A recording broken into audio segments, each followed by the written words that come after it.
Sudah bisa dimulai ibu-ibu? Kajian ibu-ibu di belakang sudah selesai? Sudah? Alhamdulillah. Saya izin Bu ya. Ustaz.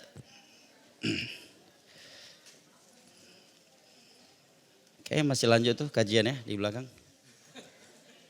Kepada ustadzah-ustadzah yang sedang mengisi kajian di belakang tuh ibu-ibu, mohon dihentikan dulu ya. Insya Allah setelah Anda selesai nanti ustadzah-ustadzah yang terpotong kajiannya boleh melanjutkan kali. Barakallahu fikum. Bismillahirrahmanirrahim. Assalamualaikum warahmatullahi wabarakatuh. Alhamdulillah wassalatu wassalamu ala rasulillah wa ala alihi wa sahbihi wa sallama tasliman katsira. Amma ba'd. Falhamdulillah ikhwani al-kiram wa akhwati al-karimat rahimani Allah wa iyyakum wa baraka fikum. Kita bersyukur kepada Allah Jalla wa Ala yang mempertemu dan mengumpulkan kita kembali di dalam rumahnya yang mulia ini untuk kembali melanjutkan talabul ilmi kita dan atawasi bil haq wa tawasi bis sabr di antara kita.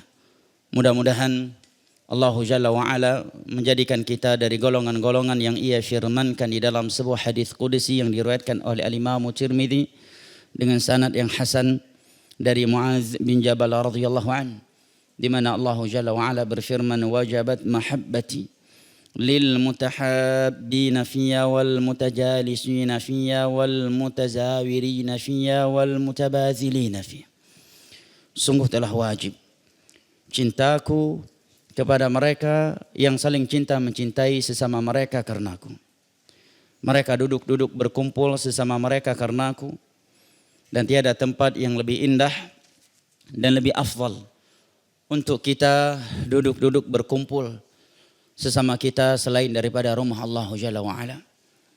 Karena rumah Allah merupakan tempat yang paling Allah cintai di atas permukaan buminya. Berdasarkan hadis yang diriwayatkan oleh Imam Muslim dari Abu Hurairah radhiyallahu an, inna ahabbal biladi ila Allah masajiduha. Sesungguhnya tempat yang paling Allah cintai di atas permukaan buminya adalah masjid. Wajabat mahabbati lil mutahabbina fiyya wal mutajalisina fiyya. Sungguh telah wajib cintaku untuk mereka yang saling cinta mencintai sesama mereka karenaku. Mereka duduk-duduk berkumpul sesama mereka karenaku. Mereka saling kunjung mengunjungi sesama mereka karenaku, dan mereka saling berbagi sesama mereka karenaku. Mudah-mudahan dengan kita menuntut ilmu agama, Allah Jalla wa Ala memudahkan bagi kita semua jalan menuju syurganya. Karena tiada tempat yang lebih kita inginkan, bahkan tiada cita-cita kita yang lebih tinggi daripada meraih syurga Allah Jalla wa Ala dan selamat dari nerakanya. Di dalam sebuah hadis yang diriwayatkan oleh Imam Muslim dari Abu Hurairah radhiyallahu an, Rasulullah sallallahu alaihi wasallam bersabda, "Wa man salaka tariqan yaltamisu fihi ilma, sahalallahu lahu bihi tariqan ilal jannah." Barang siapa yang menempuh sebuah perjalanan dalam rangka menuntut ilmu agama, niscaya Allah akan mudahkan baginya jalan menuju syurga. Amin ya rabbal alamin. Jamaah yang dimuliakan Allah, ikhwani al-kiram wa akhwati al-karimat, ibu bapak, saudara dan saudari yang ana cintai dan muliakan rahimani Allah wa iyyakum wa baraka fikum. Kita lanjutkan kembali kajian kitab kita, membaca kitab Fawaidul Fawaid karya Imam Ibn Al-Qayyim rahimahullahu taala. Kita akan membaca bab yang ke-27 yang beliau berikan judul Sabatul Mu'min 'indal Maut. Kekokohan seorang mukmin di sisi kematian. Ya, maksudnya saat sakaratul maut. Sebelum ana bacakan uraian beliau, ana ingin nukilkan beberapa ucapan para ulama dahulu tentang kematian ya. Di antaranya ucapan Abu Darda. Atau sebelumnya jamaah yang dimuliakan Allah, firman Allah Jalla wa Ala yang mengingatkan kita semua tentang kematian.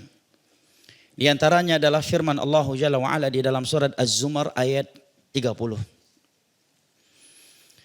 Di dalam ayat tersebut Allah Jalla wa Ala berfirman, innaka mayyitun wa innahum mayyitun.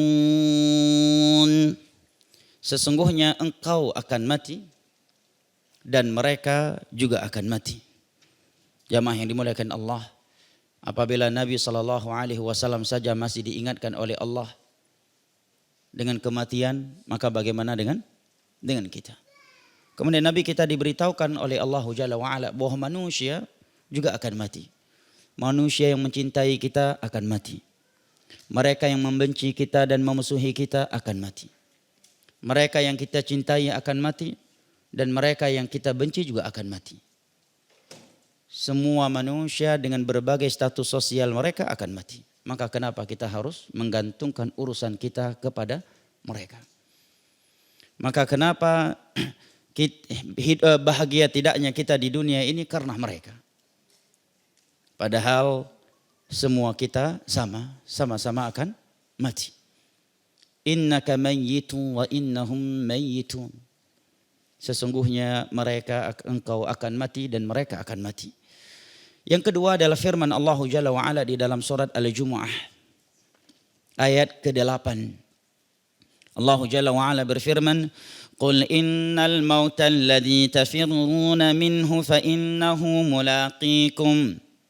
Thumma turadduna ila alimil ghaibi wa syahadah. فَيُنَبِّئُكُمْ بِمَا كُنْتُمْ تَعْمَلُونَ. Sesungguhnya kematian yang kalian berusaha lari darinya dengan berobat, memakai baju anti peluru, rumah anti petir dan sebagainya, dia akan mendatangi kalian. Kemudian kalian akan dikembalikan kepada Allah Jalla wa'ala, zat yang mengetahui apa yang terlihat, yang lahir maupun yang tersamar, yang tersamarkan.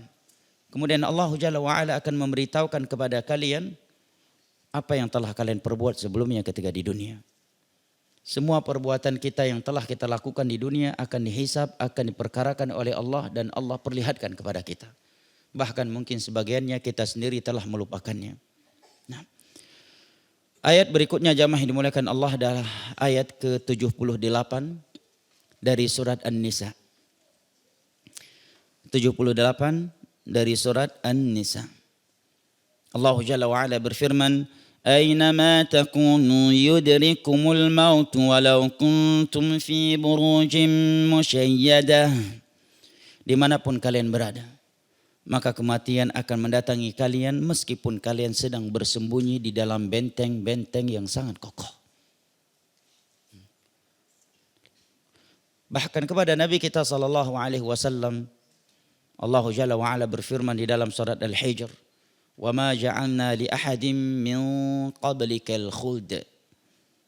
Afa in mita fahumul khalidun." Tidak ada satupun manusia yang kami kekalkan di dunia ini sebelum engkau. Apakah seandainya engkau mati, berarti mereka kekal? Artinya sebagaimana engkau akan mati, mereka para nabi dan para rasul bahkan manusia selain mereka yang datang sebelumnya juga telah mati. Nah, hari ini kita mentangisi orang tercinta kita yang meninggal dunia. Esok harinya kita yang ditangisi oleh orang yang mencintai kita. Itulah kehidupan dunia ini, hari-hari yang silih berganti. Wa tilkal ayyamu nudawiluha bainan nas. Itulah hari-hari di dunia ini. Dia adalah hari-hari yang silih berganti. Hari ini kita yang mengantarkan jenazah orang lain, esok harinya jenazah kita yang akan diantarkan oleh orang lain. Jamaah yang dimuliakan Allah, disebutkan oleh Syekh Al-Albani dalam silsilah As-Sahihah, sebuah hadis yang diriwayatkan oleh Al-Imam At-Tabarani dari Sahal bin Sa'ad As-Sa'idi radhiyallahu anhu, bahwa suatu ketika malaikat Jibril alaihi salam, malaikat yang paling agung, yang paling mulia, malaikat yang ditaati oleh seluruh malaikat Allah Subhanahu wa taala, turun memberikan pesan khusus kepada Nabi kita sallallahu alaihi wasallam. Maka bayangkan jamaah yang dimuliakan Allah, kira-kira apa kandungan nasihatnya? Tatkala nasihat tersebut disampaikan oleh malaikat yang paling agung, yang paling mulia dan yang paling dicintai oleh Allah serta paling dekat di sisinya kepada Nabi yang juga sama demikian, yang paling agung, yang paling mulia, yang paling dicintai oleh Allah Jalla wa'ala dan paling dekat darinya. Maka Jibril alaihi salam mengatakan, ya Muhammad, ish ma syi'ta fa innaka mayyit, wa ahbib man syi'ta fa innaka mufariq, wa amal ma syi'ta fa innaka majziyun bih. Wahai Muhammad, hiduplah sesukamu, karena kamu akan mati. Dan cintailah apa dan siapa saja yang engkau cintai di dunia ini, karena engkau akan berpisah dengan mereka. Kita harus siap jemaah. Dan harus kita sampaikan kepada anak-anak kita, anggota keluarga kita, bahwa kita harus siap menghadapi ini. Dan kita tidak tahu siapa yang lebih duluan. Seorang suami hendaknya berpesan kepada istrinya tentang kematian. Sang istri juga berpesan kepada suaminya tentang kematian. Kedua orang tua juga hendaknya berpesan kepada anak-anaknya tentang kematian. Agar ketika salah satu dari mereka meninggal dunia, maka yang lainnya siap menerimanya. Karena kalau tidak jamaah bisa frustasi. Sebagian anak-anak jadi down dan tidak lagi bergairah hidupnya. Karena tidak siap menerima kematian yang mendatangi salah satu dari kedua orang tuanya. Makanya Nabi SAW sedang duduk santai. Beliau berkata kepada ibunda Aisyah radhiyallahu anha, ara'aiti law annaki miti qabli. Wahai Aisyah, bagaimana seandainya engkau lebih duluan mati sebelumku? Nah, bagaimana perasaan ibu-ibu kalau suami ibu berkata demikian? Hah? Dek, seandainya kamu lebih duluan mati, apa nih tujuan papa nih ngomong begini? Ya, sudah ada yang lebih muda kah? Ara'aiti annaki miti qabli. Bagaimana seandainya engkau mati sebelumku? Maka aku yang akan memandikan jenazahmu. Aku yang akan mensalatimu dan aku yang akan menguburkan engkau. Pembicaraan tentang kematian. Nah, di dalam riwayat Al-Imam Muslim, Nabi SAW beberapa hari sebelum wafatnya, beliau memberikan bisikan di telinga Fatimah radhiyallahu anha yang membuat beliau menangis. Kemudian beliau memberikan bisikan yang kedua kalinya. Kemudian Fatimah pun tersenyum bahagia melihat pemandangan tersebut. Dan Nabi SAW dalam keadaan sakit berat. Karena Nabi 3 atau 4 hari sebelum wafatnya itu tidak mampu sholat ke masjid lagi. 13 hari sebelum meninggal Nabi sakit berat. Tetapi di sebagian hari ya beliau masih ke masjid walaupun dipapah oleh sebagian keluarganya dan sahabatnya. Maka Aisyah bertanya kepada Fatimah, apa yang Nabi SAW bisikkan kepada anti? Sehingga anti menangis, kemudian setelah itu tertawa. Fatimah pun menjawab bahwa bisikan beliau yang membuat aku menangis adalah beliau menyampaikan kepadaku, wahai Fatimah, ayahmu sebentar lagi akan meninggal dunia. Pembicaraan tentang kematian. Supaya anak kita siap mentalnya jemaah.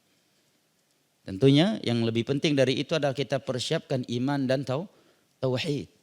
Karena hati yang telah bertauhid dan beriman kepada Allah Jalla wa'ala, dia akan melewati hari-hari terberatnya di dunia ini dengan kemudahan insyaAllah ta'ala dari Allah Jalla wa'ala. Dia akan mampu melewati musibah-musibah besar yang apabila menimpa orang-orang yang tidak beriman dan bertauhid, mungkin mereka akan bunuh diri. Mungkin mereka akan jatuh gila. Mungkin mereka akan down, tidak bergairah lagi di dalam kehidupannya. Yang kedua, beliau menyampaikan kepadaku bahwa aku akan menjadi tokoh kaum wanita di dalam syurga. Maka aku pun bahagia. Sehingga ketika Nabi SAW mengalami sakaratul maut, Fatimah tegar di sisi beliau. Dalam Sahih Bukhari dari Anas bin Malik radhiyallahu an, di saat Nabi SAW di hari terakhirnya, di waktu duha, ketika beliau sedang mengalami sakaratul maut, maka putri tercinta dan belahan jiwa beliau Fatimah radhiyallahu anha mengatakan, wa karba abata, betapa gentingnya engkau wahai ayahku. Ucap Fatimah yang melihat sang ayah sedang mengalami sakaratul maut. Dan ini dalil bahwasanya apabila ada seorang muslim, seorang mukmin melewati sakaratul maut dengan berat, ya. Berat ketika mengalami sakaratul maut, kita nggak boleh suudzon, nah, pasti kena adab nih, pasti banyak banget dosa orang ini. Bukti yang bahwa susah banget, ya, matinya. Tidak jamaah. Nabi mengalami rasa berat. Nah, bahkan Nabi pula yang bersabda dalam Sahih Bukhari, innalil mauti sakarat, innalil mauti sakarat, innalil mauti sakarat. Sesungguhnya kematian itu sakarat. Sakarat itu keberatan, kata para ulama. Kegentingan, kesakitan. Dan Nabi berkata demikian sebanyak 3 kali. Maka Imam Ibnu Qayyim mengatakan apabila seorang mukmin mengalami keberatan, kegentingan, kesakitan ketika sakaratul maut, maka itu adalah keberatan dan kesakitan yang terakhir kali untuknya di dunia ini untuk menghapuskan dosa-dosanya atau mengangkat derajatnya di sisi Allah Jalla wa'ala. Dan setelah itu dia akan merasakan nikmatnya alam kubur. Dan suasana syurga yang Allah kirimkan ke dalam kuburannya. Tapi sebaliknya apabila ada seorang mukmin mengalami sakaratul maut dengan penuh kemudahan, maka itu adalah sebagai kemudahan pertama untuknya sebelum Allah memberikan kemudahan yang lebih sempurna di alam barzakh setelah itu. Nah, Fatimah pun mengatakan wa karba abata. Betapa gentingnya engkau wahai ayahku. Dan Nabi SAW menjawab, laisa ala abika karbun ba'dal yawm. Wahai anakku, tidak akan ada lagi kegentingan terhadap ayahmu setelah hari ini. Kemudian Nabi SAW meninggal dunia. Fatimah mengatakan, ya abata, wahai ayahanda, penuhilah panggilan Rabbmu. Kepada para malaikat kami menuntun. Kemudian ketika Nabi SAW telah wafat, maka Fatimah lah yang berkata kepada para sahabat Nabi yang hadir saat itu, atabat anfusukum an tahuthu alaihi turab. Apakah diri-diri kalian telah siap melemparkan tanah atau menguburkan beliau ke dalam tanah? Fatimah yang berkata demikian. Tidak ada yang menjerit dari anggota keluarganya. Tidak ada yang loncat-loncat, stres dan frustasi. Dan tidak menerima beliau wafat. Padahal di dunia ini beliau lebih mereka cintai daripada nyawa mereka sendiri. Maka hal yang seperti ini penting jemaah. Kita sampaikan kepada istri kita, seandainya ya, abang lebih duluan meninggal dunia, tetap istiqamah di atas tauhid, di atas sunnah. Ya. Tetap jaga salat malam, didik anak-anak dengan baik. Tetap bertakwa kepada Allah. Ingat, rezeki engkau bukan di tangan suamimu. Rezeki engkau juga bukan di tangan anak-anakmu yang kaya. Rezeki engkau ada di tangan Allah Jalla wa'ala. Dan selama engkau bertakwa kepada Allah, Allah akan selalu memberikan solusi untukmu dan rezeki dari sisi-sisi yang tidak pernah ia prediksi. Demikian juga seorang istri. Nasihati suaminya tentang kematian. Kedua orang tua juga demikian. Apalagi kalau mereka sudah melihat dirinya sudah dekat dengan kematian. Alangkah baiknya dia mengumpulkan mereka dan menasihati mereka. Seperti Ya'qub alaihissalam. Kalau kita membuka surat Al-Baqarah, kita akan melewati sebuah ayat yang berbicara tentang Nabi Ya'qub tatkala kematian mendatangi beliau. Allah Jalla wa'ala berfirman, Am kuntum syuhada'a idh hadara Ya'qub al-mautu idh qala libanihi ma ta'buduna min ba'di. Apakah kalian menyaksikan Ya'qub tatkala Ya'qub kedatangan kematian? Dia berkata kepada anak-anaknya, apakah yang akan kalian sembah setelah aku meninggal dunia? Beliau berbicara tentang tauhid. Beliau mengokohkan anak-anaknya. Jangan sampai mereka keluar dari jalan Allah yang lurus setelah meninggal dunia ayah mereka. Karena sebagian anak-anak istiqomah karena ayah dan uminya masih hidup. Selama ini dia pergi kajian dengan abinya, dengan uminya. Selama ini dia pergi umroh karena sama abinya, karena sama uminya. Dia salat malam karena abi dan umi yang semangat salat malam. Begitu abi dan umi yang sangat dekat dan akrab dengan yang meninggal dunia dan dia masih muda. Tak sedikit dari anak-anak kaum muslimin frustasi, stres, dan down. Hilang semangat dalam beragama. Nah, Demikian juga disebutkan 4 hari sebelum Nabi SAW wafat atau beberapa hari sebelum beliau wafat, beliau memanggil Hasan dan Husain. Faqabbalahuma. Ini hari-hari menjelang wafatnya Nabi SAW. Beliau pun mencium Hasan dan Husain. Wa awsa bihima khaira. Karena Hasan dan Husain belum bisa diajak bicara, masih anak-anak di masa itu, belum memayyiz. Maka beliau berpesan kepada anggota keluarganya agar berbuat baik kepada kedua anak ini. Dan kaum muslimin juga yang hadir saat itu dari kalangan para sahabat. Ini penting. Apabila kita melihat diri kita sudah menderita penyakit yang berat. Dan yang namanya penyakit yang berat itu para ulama katakan sebagai akhul maut, saudaranya kematian. Panggil, kumpulkan anak-anak kita jamaah. Apalagi status sosial mereka yang berbeda-beda. Ada yang miskin, ada yang kaya. Ada yang berkebutuhan khusus, ada yang sempurna. Hendaknya kita menasihati mereka untuk saling perhatian di antara mereka. Ya, kita sampaikan kepada anak-anak kita yang kaya agar dia tidak meninggalkan saudara-saudaranya yang miskin. Agar mereka saling perhatian, saling melihat, saling bahu-membahu, saling membantu di antara mereka. Ya. Adik kalian yang berkebutuhan khusus ini jangan pernah kalian lupakan. Jangan sampai kalian saling lempar tanggung jawab di antara kalian terhadap adik kalian yang berkebutuhan khusus ini. Ya. Kita sampaikan kepada anak kita yang lebih kaya. Kamu Allah berikan rezeki yang lebih daripada yang lainnya. Jangan lupakan kakakmu yang miskin ini lagi janda. Bantu dia, bantu anak-anaknya. Ya. Dan lebih dari itu semuanya adalah mengingatkan mereka untuk selalu istiqamah dan bertakwa kepada Allah Jalla wa'ala. Nabi memanggil Hasan dan Husain, faqabbalahuma. Kemudian Nabi mencium mereka berdua sebagai cucunya, wa awsa bihima khaira. Kemudian beliau berpesan kepada keluarganya, kepada para sahabat yang hadir saat itu agar memperhatikan Hasan dan Husain. Thumma da'a azwajahu fawa'adhahunna wa dzakarahunna. Kemudian Nabi SAW memanggil seluruh istrinya untuk berkumpul. Nabi pun memberikan nasihat mau'izah dan mengingatkan mereka. Mau'izah itu adalah ceramah, nasihat, peringatan agar selalu ingat Allah, agar selalu bertakwa kepada Allah, jangan lalai dari Allah, jangan menjauh dari Allah, agar selalu istiqamah di atas agama Allah padahal beliau menjelang wafatnya.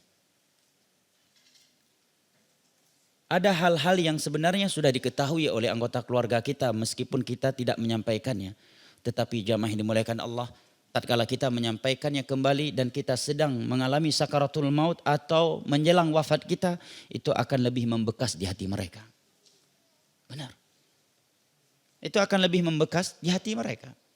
Sebagai contoh, 3 hari sebelum wafat Nabi SAW dalam Sahih Bukhari, kata Ali bin Abi Thalib, kalimat yang terakhir kali keluar dari mulut Nabi terkait suatu ibadah adalah salat. Nabi mengatakan as-salah, as-salah, as-salah sebanyak 3 kali. Padahal nasihat tentang salat itu sudah pernah beliau sampaikan bertahun-tahun lamanya sebelum itu. Tetapi tatkala beliau sampaikan kembali di hari-hari menjelang wafat beliau, ini akan lebih membekas di hati kaum muslimin. Nah, apabila kita melihat diri kita sudah dekat dengan kematian, panggil anggota keluarga kita, nasihati mereka, ingatkan mereka untuk tetap istiqamah di atas agama Allah, agar tidak berpindah dari tauhid ke syirik, agar tidak menukarkan sunnah dengan bid'ah, agar tetap semangat menghadiri kajian, semangat menjaga salat malam, saling perhatian di antara mereka. Jangan ada yang meratapi kita. Demikian juga terkadang sebagian istri, saking cintanya dia kepada suaminya, terkadang ketika suaminya telah meninggal dunia, dia nggak mau menikah lagi. Padahal dia butuh kepada seorang suami yang mengayomi dan menjaganya. Dan dia pun masih muda. Tapi karena mengikuti perasaannya, sebagian wanita tidak mau nikah lagi. Sementara dia butuh dan kondisi dunianya mengharuskan dia harus punya suami lagi. Nggak apa-apa kita nasihat. Agar dia menikah lagi. Jangan kebawa perasaannya.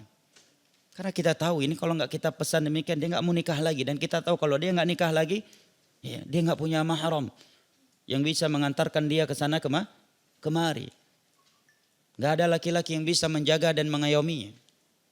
Walaupun seandainya seorang wanita setelah suami yang meninggal dunia, kalau dia nggak mau menikah lagi dan nikah memang tidak wajib lagi baginya, karena dia berharap agar suaminya itu menjadi suaminya di surga nanti, maka ada salafnya yaitu Ummu Darda ya. Beliau tidak menikah lagi padahal sempat dilamar oleh beberapa sahabat Nabi setelah meninggal Abu Darda. Ummu Darda itu ada dua. Yang pertama itu meninggal di masa Nabi SAW. Ummu Darda yang sering disebutkan oleh para ulama dalam kitab-kitab itu adalah istri Abu Darda yang kedua. Karena yang pertama telah meninggal di masa Nabi SAW. Kedua-duanya juga disebut dengan Ummu Darda. Yang pertama disebut dengan Ummu Darda Al-Kubra dan yang kedua disebut dengan Ummu Darda As-Sughra. Beliau tidak mau menikah lagi. Karena beliau berharap Abu Darda adalah suami beliau di dalam syurga nanti. Karena sebagian ulama memang mensahihkan hadis bahwa suami seorang wanita di dalam syurga itu adalah suami dia yang terakhir ketika di dunia. Akan tetapi para ulama menjelaskan itu dalam kondisi tertentu. Secara umum kata Syekh bin Baz rahimahullah ta'ala, pernikahan itu adalah ibadah yang Allah dan Rasulnya anjurkan. Dan manusia diciptakan dengan hawa nafsu. Dan dia tidak bisa melampiaskan hawa nafsunya yang bergejolak di dalam jiwanya itu kecuali dengan menikah. Nabi pun mengumpulkan semua istrinya. Nabi memberikan mau'izah kepada mereka dan memberikan tazkirah kepada kita. Lihat ya. Perhatian terhadap agama. Menjelang wafat sekalipun Nabi masih berbicara tentang agama kepada keluarganya. Nah, karena sebagian wanita setelah meninggal suaminya futur jamaah. Mulai lagi buka aurat lagi. Karena dia menganggap ya kalau saya masih menutup aurat begini siapa yang akan menikahi saya?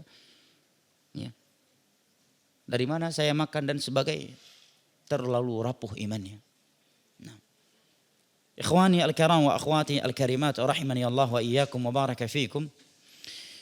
Berikut ini ucapan Abu Darda yang menerangkan kepada kita betapa pentingnya kita mengingat akan kematian. Abu Darda mengatakan tatkala melihat suatu jenazah, "Ughdu fa inna raihun." Pergilah engkau karena kami akan menyusulmu. Waruhu fa inna ghadun. Maknanya sama. Mau'izatan balighatan wa ghaflatan sariyah. Sungguh kematian itu adalah mau'izah yang paling dalam. Tetapi kelalaian juga tak kalah cepat.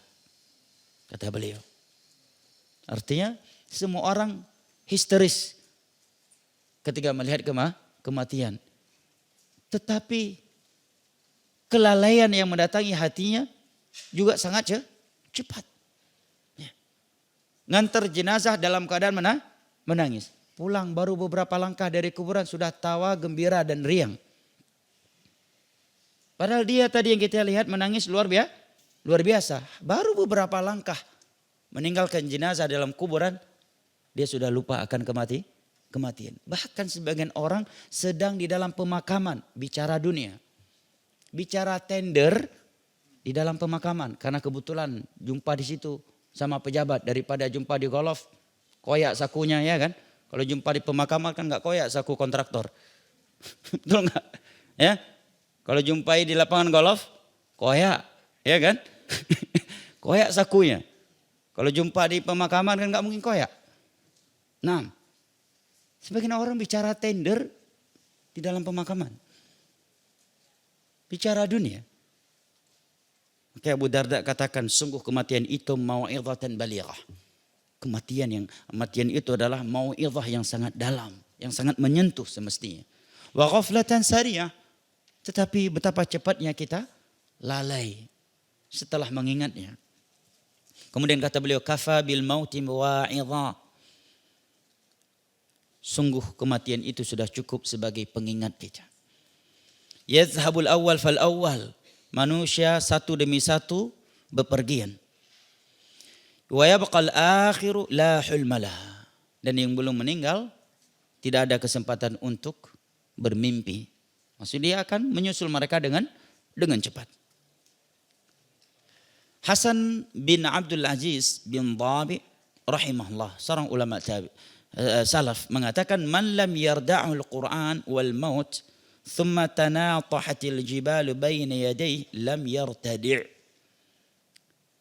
Orang yang tidak bergetar hatinya dengan Al-Quran dan kematian, bahkan kemudian dia telah melihat gunung-gunung berjatuhan di depannya, tetapi sama sekali dia tidak tertegur dan hatinya tidak tergugah, maka sungguh ini orang tidak akan ada sesuatu lainnya yang bisa menegur dan menggugah hatinya. Artinya sudah mati hatinya.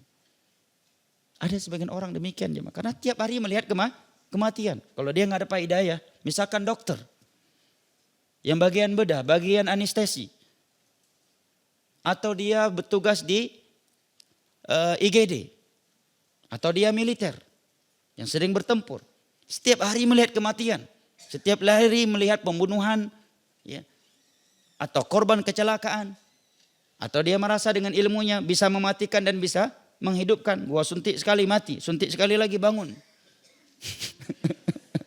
Ya, orang-orang yang seperti ini kalau nggak sholat, nggak puasa dan sebagainya, rata-rata ateis, kalau nggak liberal minimalnya.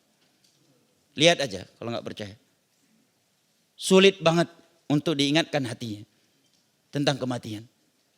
Nah, makanya ulama salaf udah mengatakan demikian. Orang yang hatinya tidak tergugah, tidak tersentuh, pada dia membaca Al-Quran, melihat kematian, bahkan gunung-gunung berjatuhan di depannya, lam yartadi, kata beliau.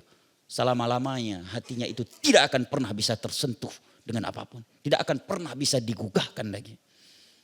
Nah. Jamaah yang dimuliakan Allah, rahimani Allah wa iyyakum wa baraka fikum. Rabi' bin Khasyam rahimahullah mengatakan, aksiru zikra hadzal maut fa innakum lam tazuqu qablahu mislah. Perbanyaklah mengingat kematian, karena kematian itu sesuatu yang belum pernah kalian rasakan sebelumnya. Sesuatu apa yang paling berat pernah kita rasakan di dunia jamaah, maka yakinlah kematian lebih berat dari itu. Anda pernah diculik, kemudian Anda ya dipukul, disiksa, kemudian badan Anda ya disiksa, dimutilasi dengan pisau ataukah dengan apa yang lainnya, maka kematian lebih berat dari itu semuanya. Misalkan Anda pernah masuk penjara, di penjara, disikat, disiksa, ketahuilah kematian lebih berat dari itu semuanya. Jadi jangan main-main dengan kematian. Nah, makanya ada doa agar kita ada perintah dari Nabi agar kita meminta kepada Allah agar Allah mudahkan kematian kita. Walaupun kita lihat kayaknya santai aja pas dia dicabut nyawanya, kita yang melihatnya. Kan kita nggak tahu apa yang dia rasakan saat itu. Karena kematian yang melihat hanya dia. Yang tahu malaikat mau datang mencabut nyawa dia hanya dia yang mengalaminya. Nah, kata beliau, perbanyak ingat kematian. Karena kalian belum pernah merasakan yang sama seperti kematian beratnya sebelumnya. Di dunia ini paling berat apa? Mungkin seorang masuk penjara ya.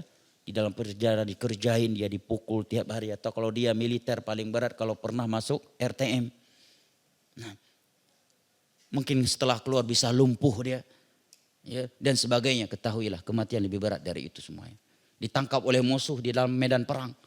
Kemudian disiksa setiap hari. Ketahuilah kematian lebih berat dari itu semuanya. Nah, makanya jamaah yang dimuliakan Allah, Fir'aun yang begitu kejam, yang begitu bengis, yang begitu nekat orangnya. Mewek juga dia ketika mati. Ya kan? Mewek juga dia. Padahal dia orang yang dikenal seumur hidup gak pernah sakit. Pernah berkata, ana rabbukumul a'la. Pernah bercita-cita ingin naik ke langit secara manual. Ya kan? Kan dia yang mengatakan kepada Haman, ya Allah katakan, ya Haman beri sarh la'ali ablughul asbab samawati fa'attali'a ila ilahi Musa wa inni la'adhunnuhu kadhiba. Wahai Haman, bangunkan untukku tangga keramik agar aku bisa naik ke langit dengan tangga yang kamu bangun. Berarti dia ingin naik ke langit dengan cara manual. Aku menganggap si Musa, aku ingin menjumpai Tuhannya Musa. Menurutku dia berdusta.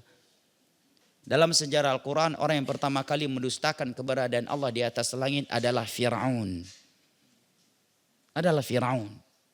Tapi hari ini sebagian doktor justru mewariskan akidah Fir'aun ini.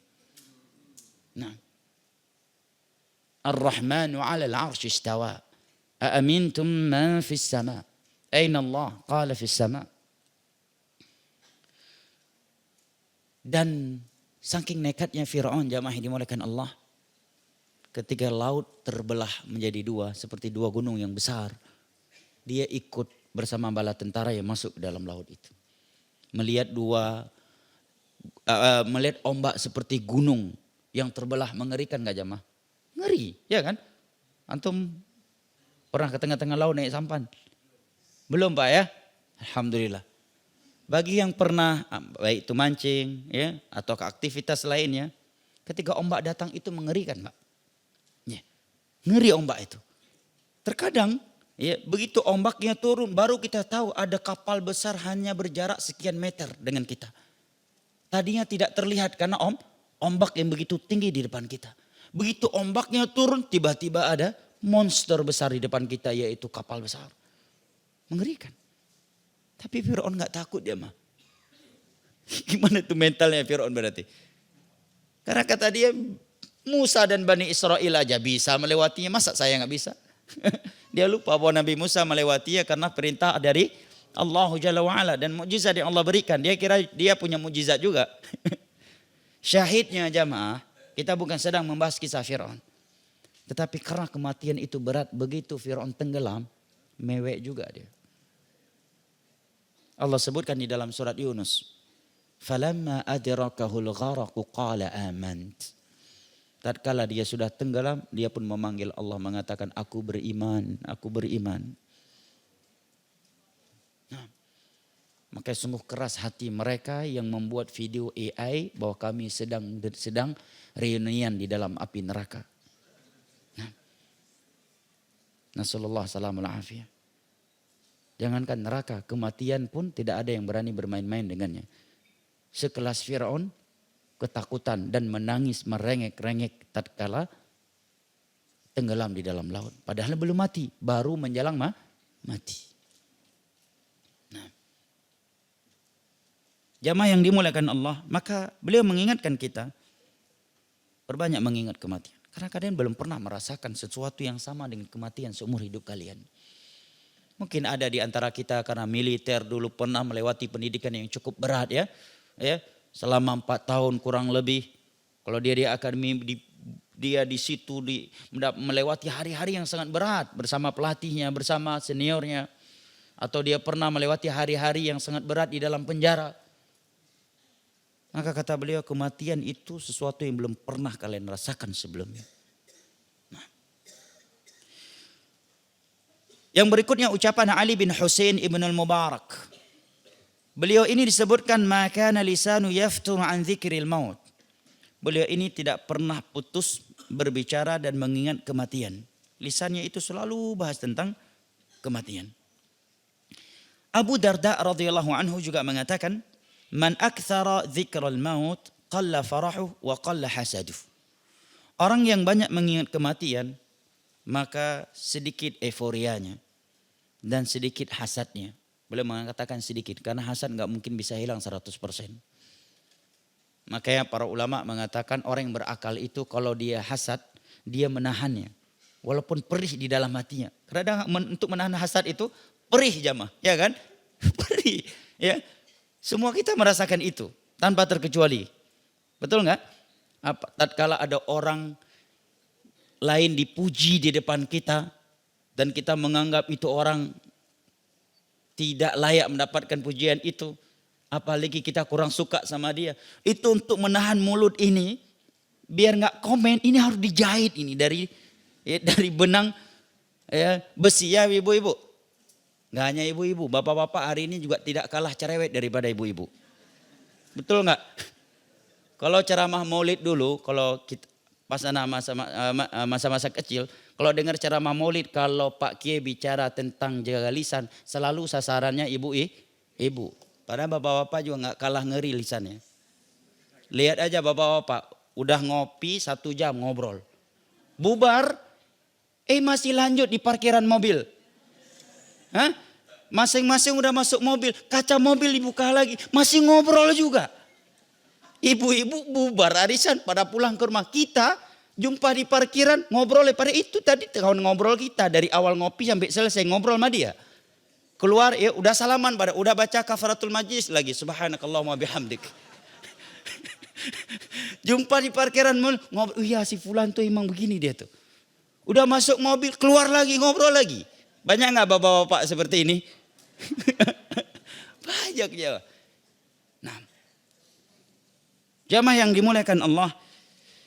Para ulama mengatakan orang yang hasad itu, kalau dia berakal, dia akan berusaha menahannya dan tidak mengeluarkan dari hatinya. Nah, Abu Darda mengatakan orang yang banyak mengingat kematian akan sedikit euforianya. Orang euforia memamerkan kehidupannya yang hedon, tafakur dengan dunia yang dia miliki, nggak ingat mati dia. Kalau dia ingat mati, saya yakin ya. Mobil-mobil dia itu yang sekedar hanya untuk collection akan dia jual untuk bangun masjid, untuk bantu orang miskin, untuk berangkat haji, untuk berangkat umrah. Ya kan? Kalau dia ingat mati. Sebagai contoh aja, untuk apa mobil 2 pintu jamaah? Mertua aja minta ikut nggak bisa masuk. Punya anak 10, mobil 2 pintu. Kecuali pick up, nggak masalah 2 pintu. 1 RT pun muat. Ya kan? Ini mobil sport, cuma 2 pintu, cuma muat Anda dan istri Anda. Harganya miliaran. Ya. Dan belum tentu sebulan sekali dipakai. Bahkan sebagian orang yang menikmati mobil-mobil sport dia, pembantunya. Setiap hari pembantu menikmati suara bung. Dia sebulan sekali belum tentu menyentuhnya. Ya. Benar jamaah. Ana mengetahui di Jabodetabek ini ada beberapa orang kaya. Rumah mewahnya, mobil-mobil yang di atas 1 miliar. Itu sebulan sekali belum tentu dia datangi. Karena dia punya rumah beberapa tempat di Jabodetabek dan tinggalnya bukan di Jabodetabek. Yang menempati rumahnya itu pembantunya. Bersama keluarganya. Dia yang pakai mobil-mobil mewah itu tiap hari untuk dipanasin. Nah, ini menerangkan kepada kita bahwa rezeki itu gak bisa diprediksi. Ini jadi pembantu, punya Mercy, punya rumah. Yang lain udah kerja mati-matian jamaah. Cuma UMR gajinya, pada PNS. Ya udah PNS, UMR. Jangankan punya Mercy, punya rumah. Masih kontraktor dari dulu, kontrak terus. Dia gak perlu kontrak. Listrik ada yang bayar, rumah mewah, mobil mewah. Walaupun orang pemanggil dia ART, supir pribadi. Gak apa-apa, yang penting punya itu. Ada orang-orang seperti itu. Kenapa dia gak berpikir daripada ditempati oleh pembantu, mending dijadikan tahfidz Al-Quran. Masih tetap hadiah, ya kan? Toh dia ketika dia keluar turun ke di tempat tersebut juga nggak nginap di situ, nginapnya di hotel. Kan mending dijadikan tempat tahfidz Al-Quran. Tidak dia jadikan tahfidz Al-Quran, toh juga butuh operasional untuk listrik, ya kan? Dan yang lainnya. Tapi hidayah jamaah. Kenapa orang nggak berpikir ke situ? Karena nggak ingat mati. Ana diberitahukan oleh beberapa teman yang nyewa, yang rumahnya masih sewa. Rupanya ibu yang pemilik rumah dia nggak tahu bahwa itu rumah dia. Selama ini ada karyawan yang mengurusnya. Dia nggak tahu bahwa di situ ada rumah dia. Saking banyaknya harta sebagian orang jemaah. Tetapi yang namanya sedekah itu bukan tentang siapa yang lebih kaya jemaah, tetapi siapa yang lebih yakin kepada Allah Jalla wa Ala. Makanya Nabi ketika berbicara tentang sedekah, Nabi mengatakan wassadaqatu burhan. Sedekah itu bukti keimanan, bukan bukti kekayaan. Banyak orang miskin lebih berani bersedekah daripada orang kaya. Ya. Ada orang kaya kadang baru 1 sak semen dia sedekahkan ke masjid, 1 Jatinegara ini jadi tahu. Ada orang miskin lebih dari itu, nggak ada yang tahu dia sedekah sebanyak itu. Wassadaqatu burhan. Maka Abu Darda mengatakan orang yang banyak mengingat kematian akan sedikit euforianya, akan sedikit memamerkan dunia ini dan akan sedikit hasadnya. Dan kalau kita jujur, kita menyadari ini. Kapan kita hasad jamaah? Di saat kita saat itu nggak mengingat kematian. Kalau kita ingat mati, ngapain hasad? Ya, anggaplah kita tidak mendapatkannya. Toh itu nggak dibawa mati. Toh bukan itu yang menentukan kita mendapatkan surga dan selamat dari neraka. Nah, Ka'ab bin Ahbar mengatakan, ini ucapan yang luar biasa dari Ka'ab bin Ahbar. Ka'ab al-Ahbar, bukan bin Ahbar ya. Al-Ahbar radhiyallahu anhu. Seorang sahabat Nabi. Beliau mengatakan, Man 'arafa al-mauta hanat 'alaihi masaibud dunya wa ghumumuha. Barang siapa yang mengingat kematian, maka akan ringan semua musibah dunia ini. Wa ghumumuha. Dan akan ringan baginya semua kegundah gulanaan yang harus dia lewati selama di dunia ini. Kalau enggak ingat mati jamaah, bisa stres kita di dunia ini. Benar. Tidak mudah melewati hari-hari miskin jamaah. Nah, atau bagi mereka yang kaya tapi enggak diuji dengan kemiskinan, dia harus melewati hari-hari yang penuh dengan ujian dengan selain kemiskinan. Ya, dia seorang pejabat dijebak oleh pimpinannya, harus dia yang diperiksa oleh KPK, itu berat itu. Iya, padahal yang korupsi bukan dia. Yang dijebloskan ke penjara adalah dia. Dijebak. Iya. Yang di atas sudah deal-dealan. Harus ada yang masuk ini, Pak. Ya, fulan aja itu. Tuh dia tuh. Berat itu jamaah. Hah? Ketika keluar dari penjara, keluarga besarnya juga harus berat menerima itu. Dia anggap ya keluarganya koruptor, padahal suaminya enggak melakukannya, dijebak dan sebagainya. Kalau enggak banyak ingat mati, bisa stres. Anak-anaknya, istrinya, dia, ya. Begitu keluar penjara, malah ada yang bukan ketika berjumpa sama orang, bukan malah ya diberikan semangat, malah ditanya, emangnya berapa bapak korupsi Pak? Kok bisa masuk? Jadi malu lagi, ya kan? Jumpa di masjid lah Pak, emang berapa miliar Pak? Berat, padahal dia tidak melakukannya misalkan ya. Atau dia melakukannya. Contohnya Nabi Yusuf alaihissalam. Bayangkan. Dibuang oleh kakak-kakak kandungnya. Dan beliau masih anak muda, masih kecil. Ya kan? Kemudian setelah itu beliau dituduh ingin memperkosa istri raja. Padahal beliau tidak melakukannya. Kalau enggak banyak ingat kematian, banyak ingat akhirat, bisa frustasi jemaah. Maryam alaihissalam, Allah uji dengan sebuah ujian yang apabila menimpa wanita hari ini mungkin mereka akan bunuh diri. Siapa yang mau percaya? Wanita yang hamil tidak berzina. Hah? Kalau ada wanita hari ini Allah uji dengan demikian, mungkin bisa bunuh diri jamaah. Tapi lihat dengan Maryam. Teguh beliau. Ingat Allah, ingat kematian dunia ini hanya sementara. Nah, miskin gak miskin tetap mati. Dibuli tidak dibuli tetap mati. Sehat gak sehat tetap akan mati. Nah, semuanya sedang nunggu mati. Semuanya kita lewati sambil menunggu malaikat maut datang mencabut nyawa kita. Kalau enggak bisa berat ya mah. Wanita mana yang bisa melewati ujian yang menimpa Maryam? Banyak wanita bunuh diri hanya gara-gara masalah kecil dalam rumah tangganya. Dikit ada masalah di dalam rumah tangganya langsung ya searching di Google Map di manakah jembatan terdekat.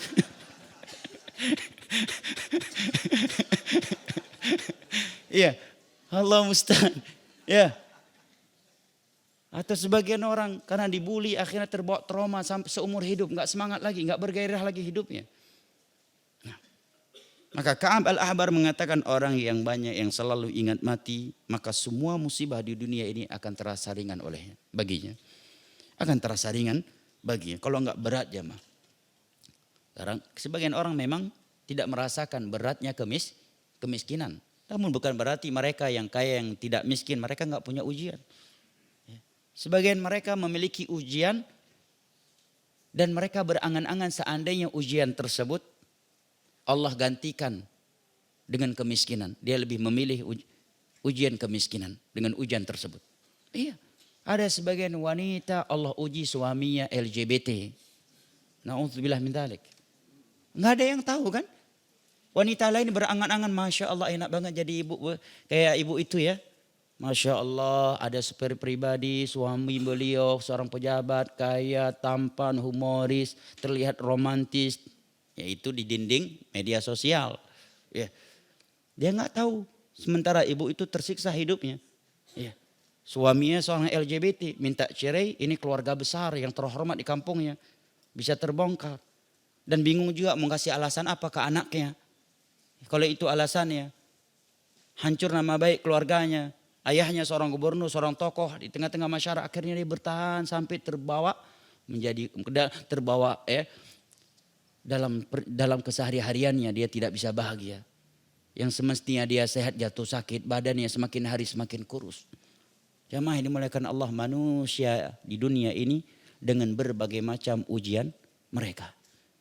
Jangan pernah menganggap orang lain, enak banget dia, nggak punya ujian seperti aku. Nah, semua orang dengan ujian mereka masing-masing. Ana punya kawan dekat di luar negeri, orang yang punya kekayaan lah di salah satu kota di Malaysia. Ya, tempat beliau menjadi tempat kita mengisi kajian. Sampai jatuh sakit, Allah uji istrinya, anak perempuannya ada yang lesbi. Sampai hari ini belum pulang ke rumah, masih tinggal di sebuah apartemen dengan kekasihnya yang perempuan juga. Makanya Anda bilang jamaah. Tapi orang yang nggak tahu melihat beliau, masya Allah, showroomnya ratusan mobilnya. Showroom beliau ratusan mobilnya, dari harga ratusan juta sampai miliaran. Nah, kaya. Tapi kan nggak ada yang tahu. Ini kita sebutkan secara umum. Nah, bahwa jamaah yang dimuliakan Allah, jangan pernah kita menilai orang lebih enak. Dia hidupnya daripada aneh. Masya Allah, pergi kajian, dia ada mobil ya, gua jalan kaki. Nih angkot, kecopet lagi dalam angkot. Dan seterusnya. Ya. Ujian itu tidak selalu dengan kemiskinan. Ada sebagian laki-laki, Masya Allah, diberikan suami yang cantik luar biasa. Laki-laki lain pun ya kagum melihat, Masya Allah, kalau berjumpa sama dia, kamu dapat dari mana wanita secantik ini? Dia nggak tahu rupanya istrinya itu udah divonis oleh dokter mandul. Ya. Bahkan ada sebagian laki Allah uji dengan istri yang tidak bisa, mohon maaf, tidak bisa melakukan hubungan biologis karena suatu penyakit yang dia deritai. Sementara dia sangat mencintai istrinya, tidak mau menceraikannya. Poligami juga nggak berani. Gimana tuh, berat nggak hidup seperti itu jemaah? Makanya Anda katakan tadi, jangan melihat orang lain selalu lebih bahagia dari kita.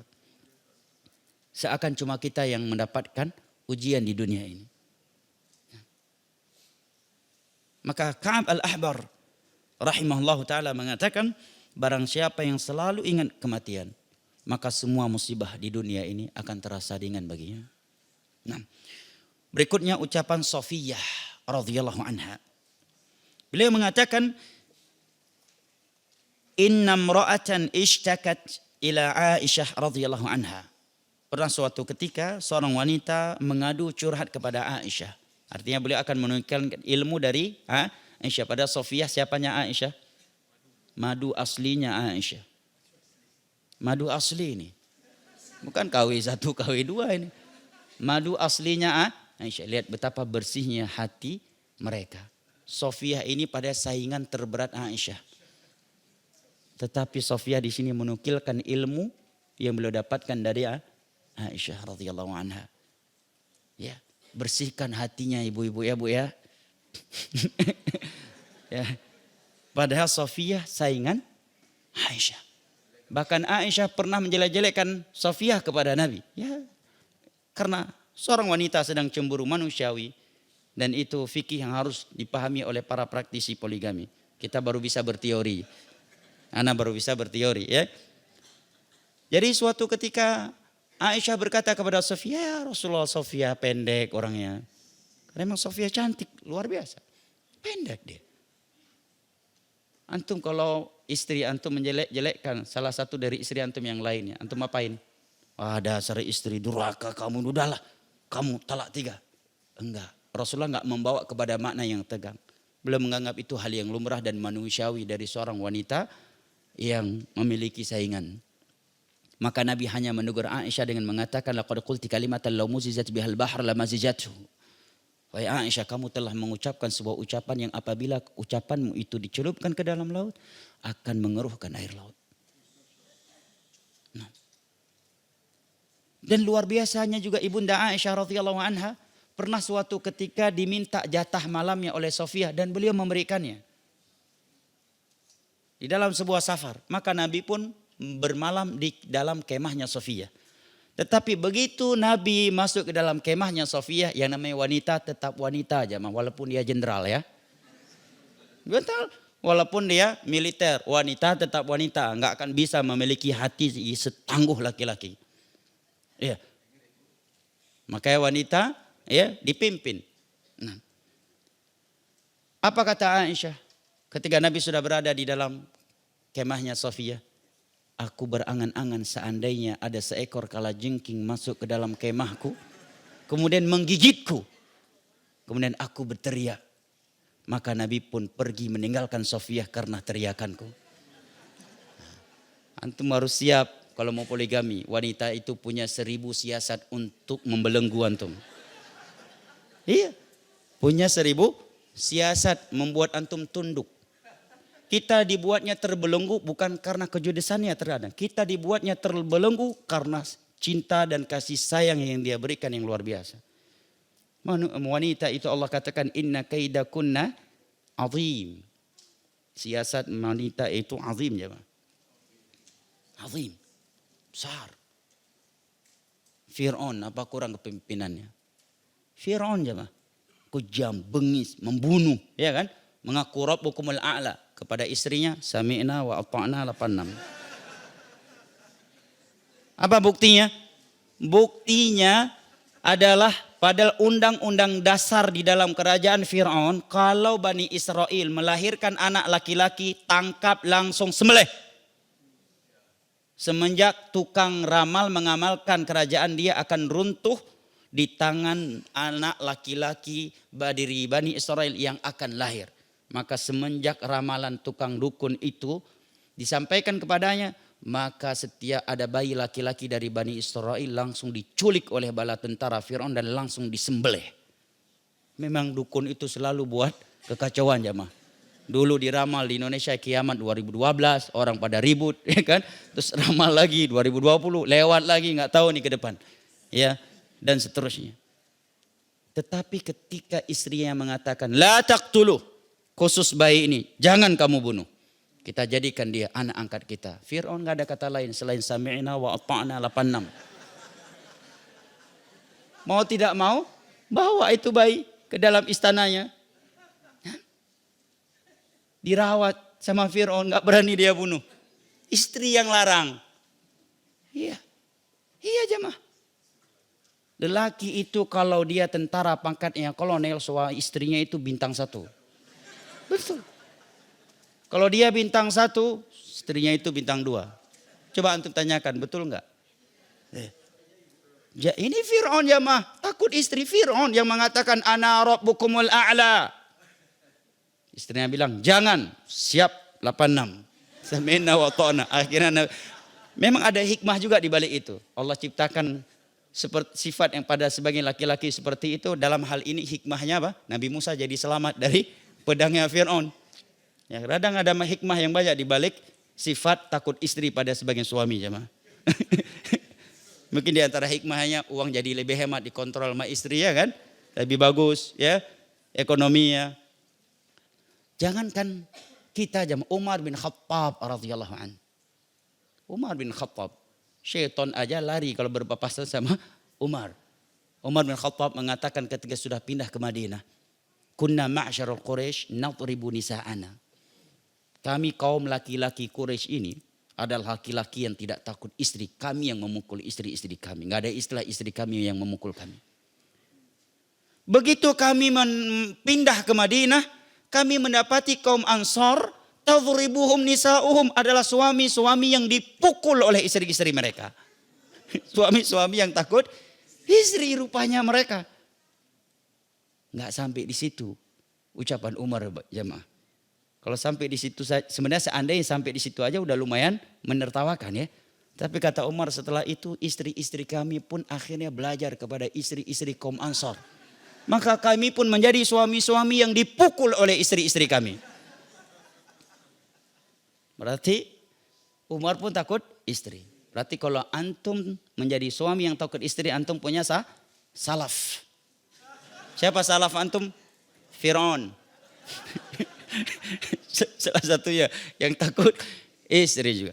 Baik jamaah yang dimuliakan Allah, Ka'ab al-Ahbar Sofiyah menyampaikan bahwasanya ada seorang wanita curhat kepada Aisyah radhiyallahu anha qasawata qalbiha. Dia curhat, wahai Aisyah, hatiku ini sangat keras. Aku susah menangis ketika baca Al-Quran. Sulit menangis di dalam salat. Sulit menangis di dalam doa. Kasar, keras. Ya. Maka berikan aku nasihat. Apa nasihat ini disampaikan oleh Aisyah? Kata Sofiyah, akthiri min dzikril maut yariqqa qalbuk. perbanyak mengingat kematian. Niscaya hatimu itu akan lembut. Hatimu yang keras itu akan lembut. Memang iya jamaah.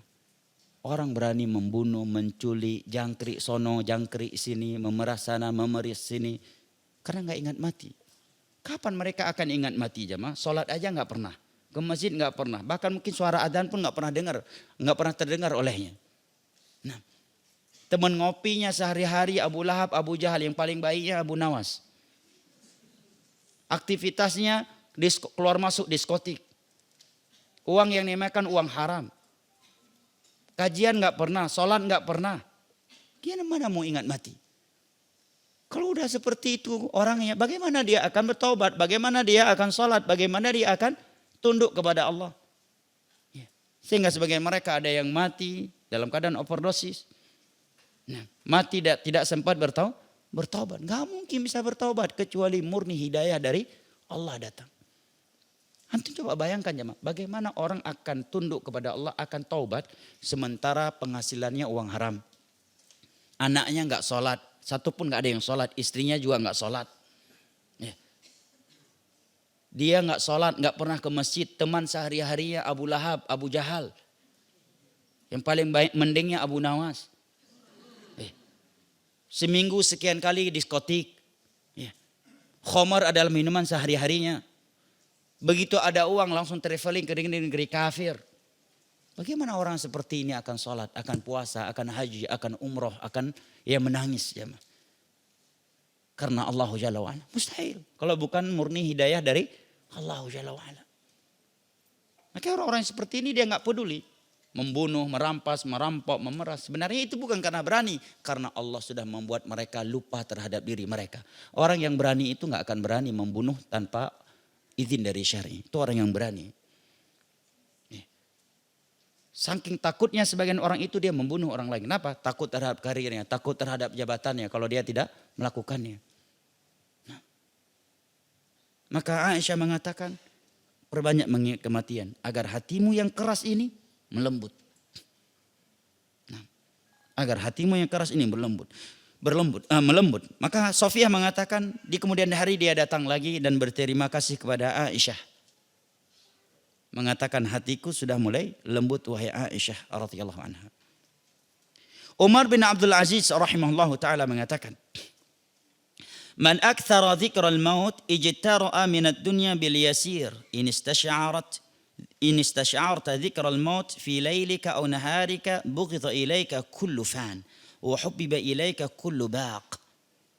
Umar bin Abdul Aziz, seorang khalifah yang paling adil, yang paling memakmurkan rakyatnya.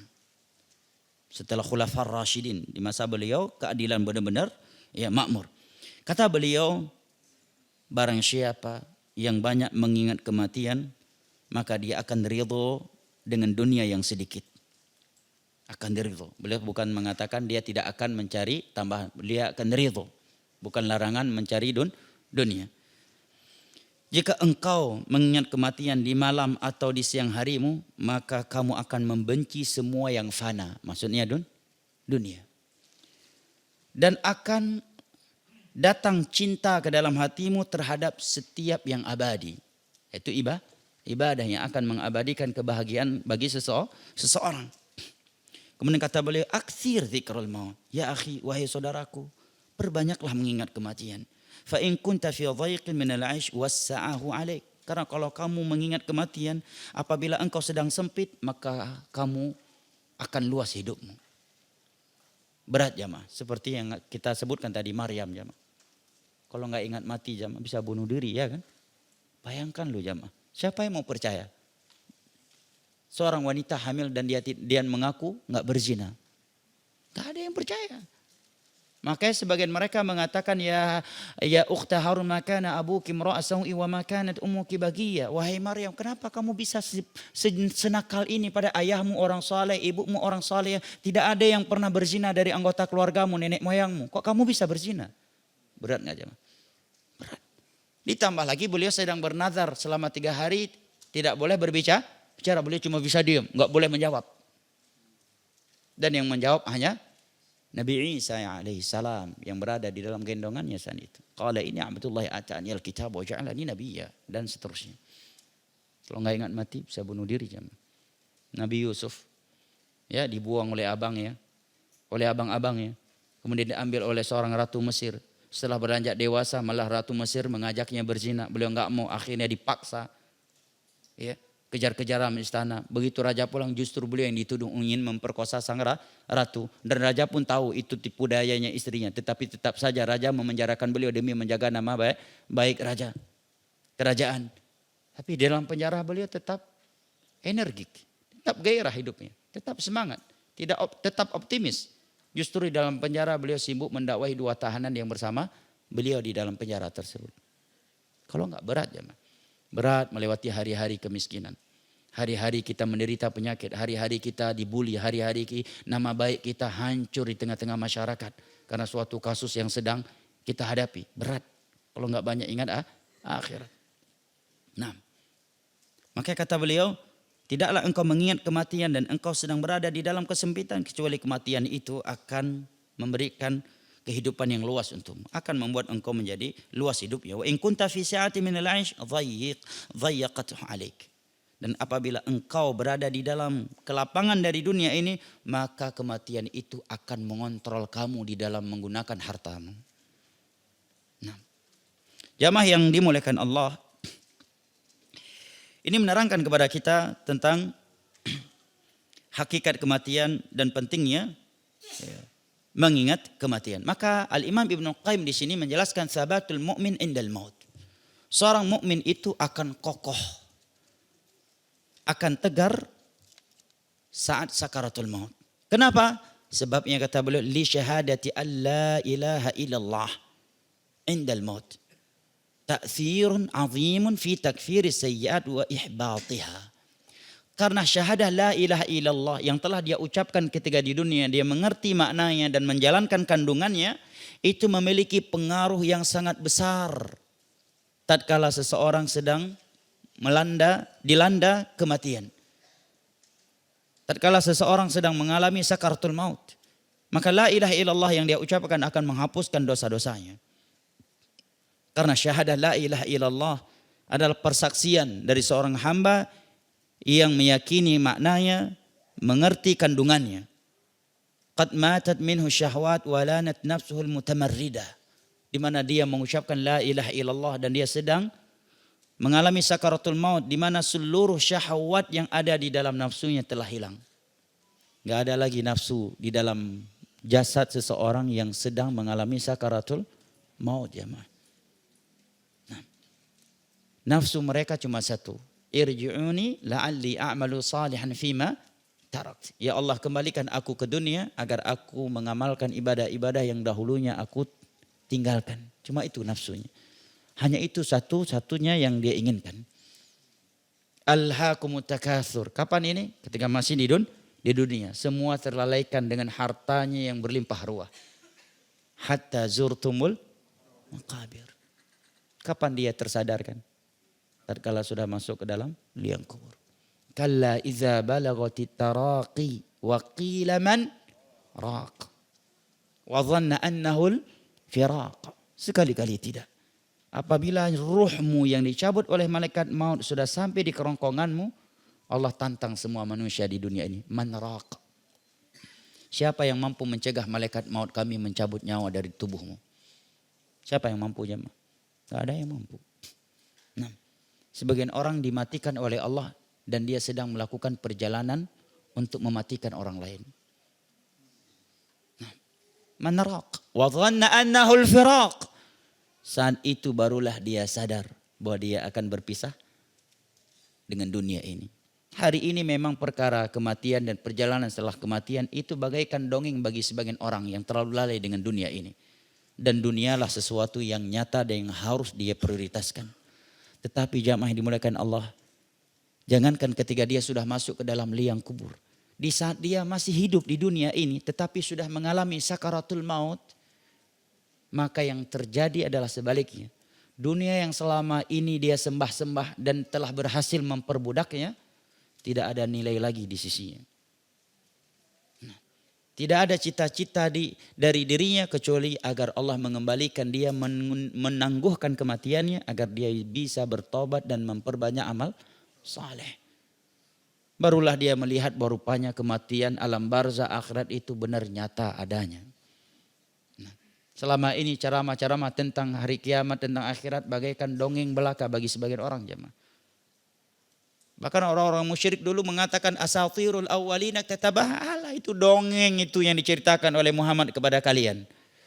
Nah, tetapi ketika mereka sudah mati atau dicabut nyawanya oleh malaikat maut baru sadar, semua mereka sadar.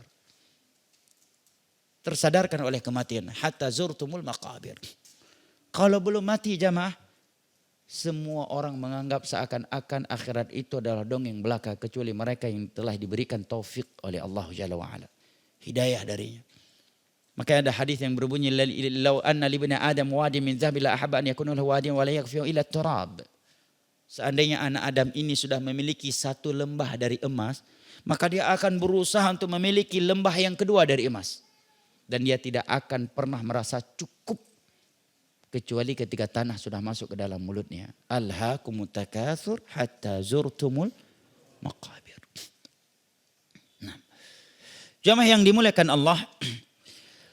Kemudian kata beliau, walanat nafsuhu al-mutamarridah. Ketika kematian datang, maka jiwanya, karakternya yang mutamarridah, yang tadinya pembangkang, ya, pembangkang, selalu melawan dan melanggar aturan Allah, lanat, menjadi lembut seketika.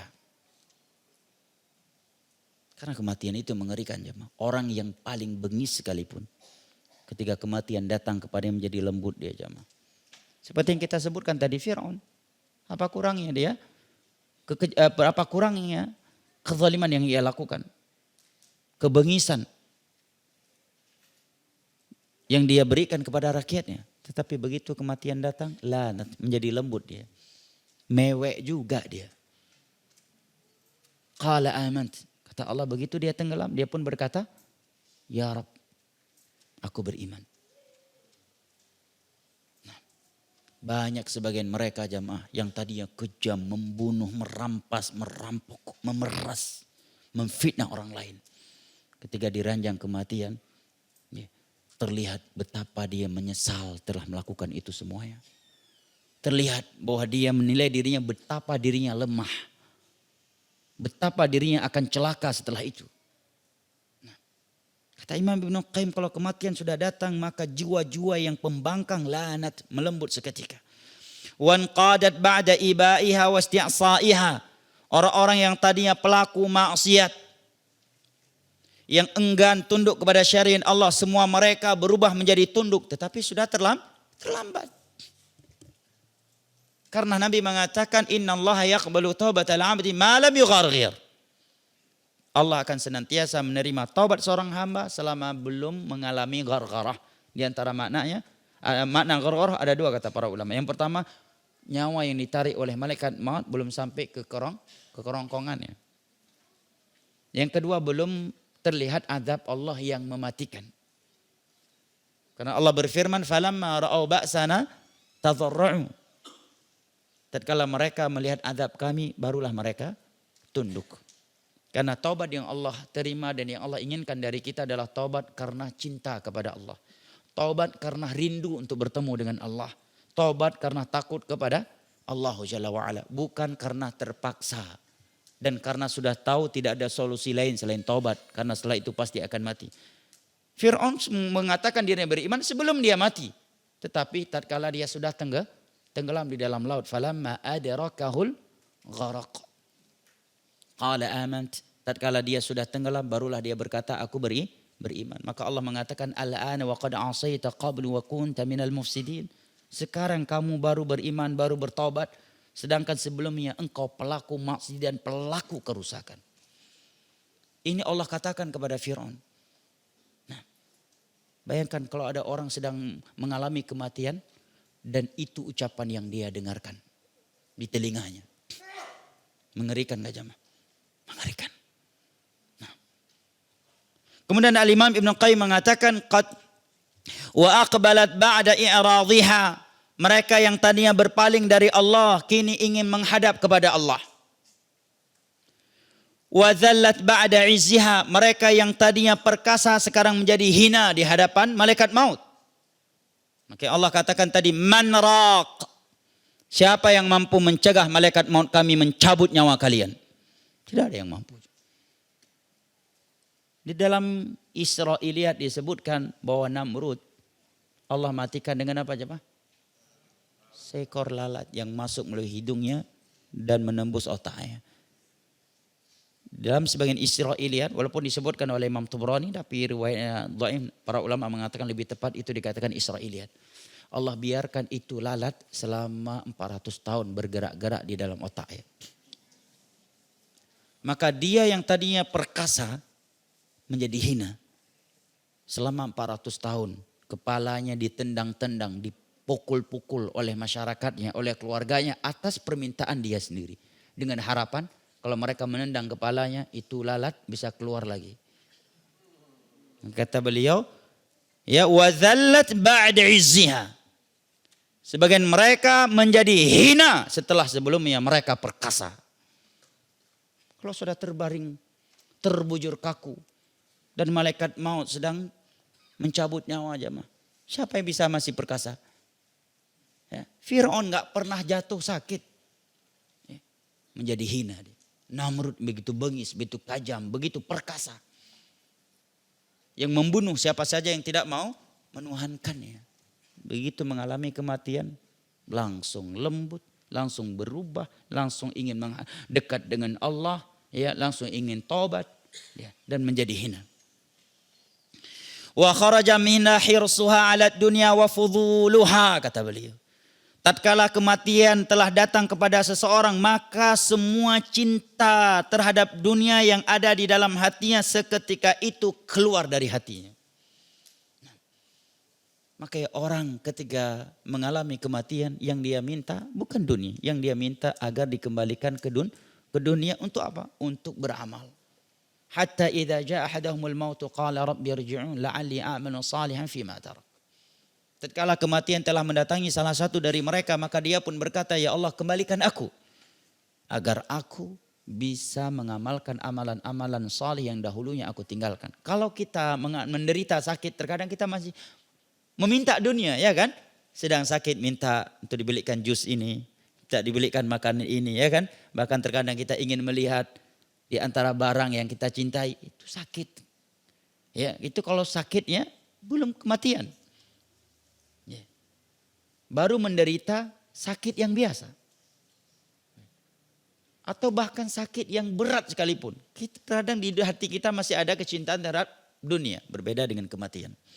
Kalau malaikat maut sudah terlihat jemaah. Tidak ada sedikit pun kecintaan terhadap di dunia. Terhadap dunia di hati seseorang. Walaupun dia kafir yang bejat sekalipun. Budak sahayanya dunia sekalipun. Cuma satu yang dia minta kepada Allah.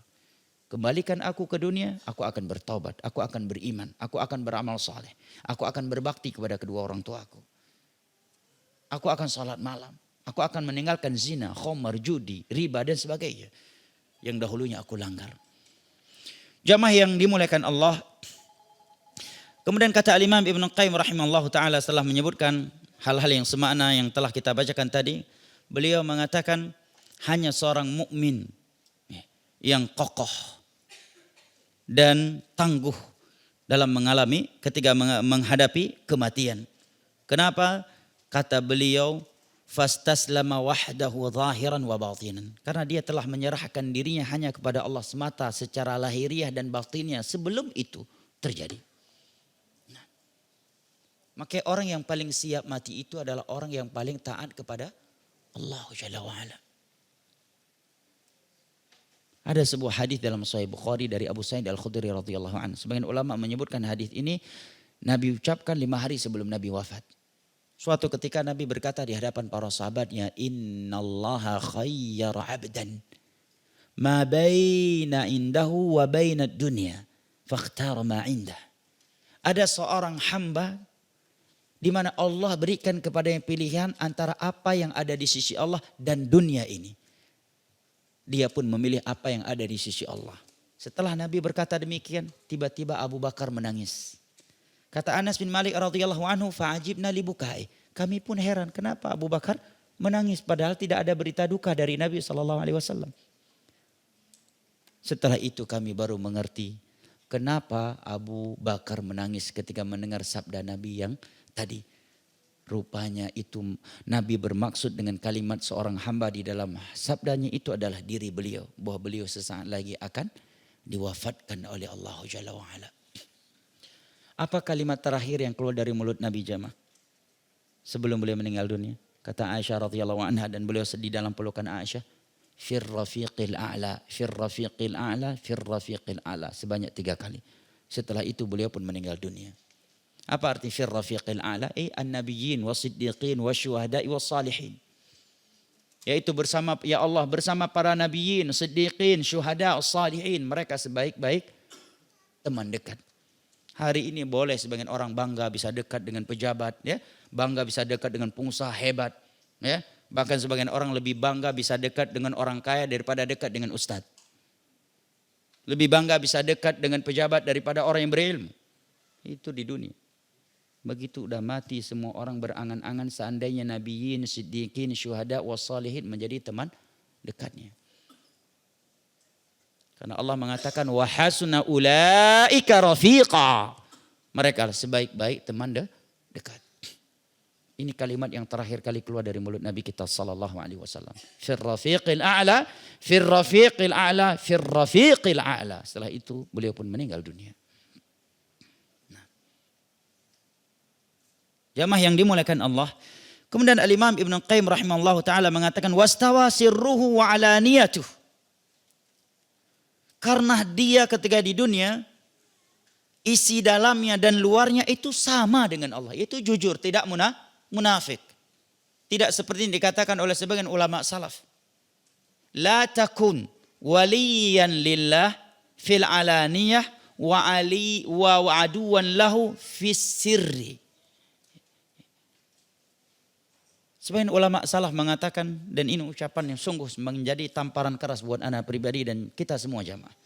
Janganlah engkau menjadi wali Allah kalau sedang di hadapan orang. Di depan manusia kamu jadi wali Allah. Tetapi ketika engkau sendirian di hadapan Allah, engkau justru menjadi musuhnya Allah Subhanahu wa ta'ala. Di hadapan manusia salat, puasa, haji.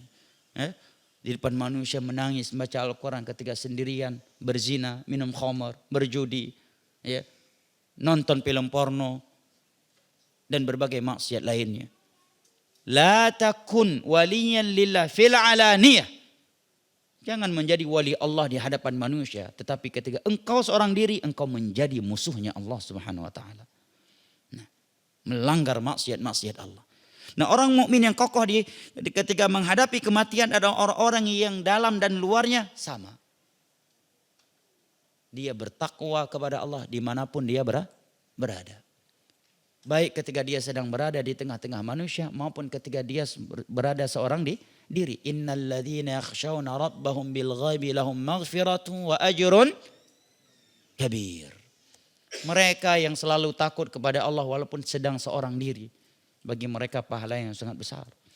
Maka akan kokohkan ya, ketika dia menghadapi kematian. Waliman khafa maqama rabbih jannatan. Wa amma man khafa maqama rabbih wa nahan nafsa 'anil hawa fa innal jannata hiyal ma'wa. Maka dia akan kokoh, akan tangguh, akan sabat ketika menghadapi kematian. Karena di dunia pun dia sabat, dia tangguh, dia kokoh.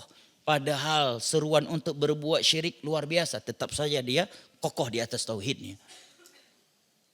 Syubhat-syubhat yang ingin memindahkan dia dari sunnah Nabi kepada bid'ah, luar biasa dahsyatnya, tetapi dia tetap kokoh di dalam sunnah Nabi dan tidak mau berpindah meninggalkan sunnah Nabi kepada bid'ah.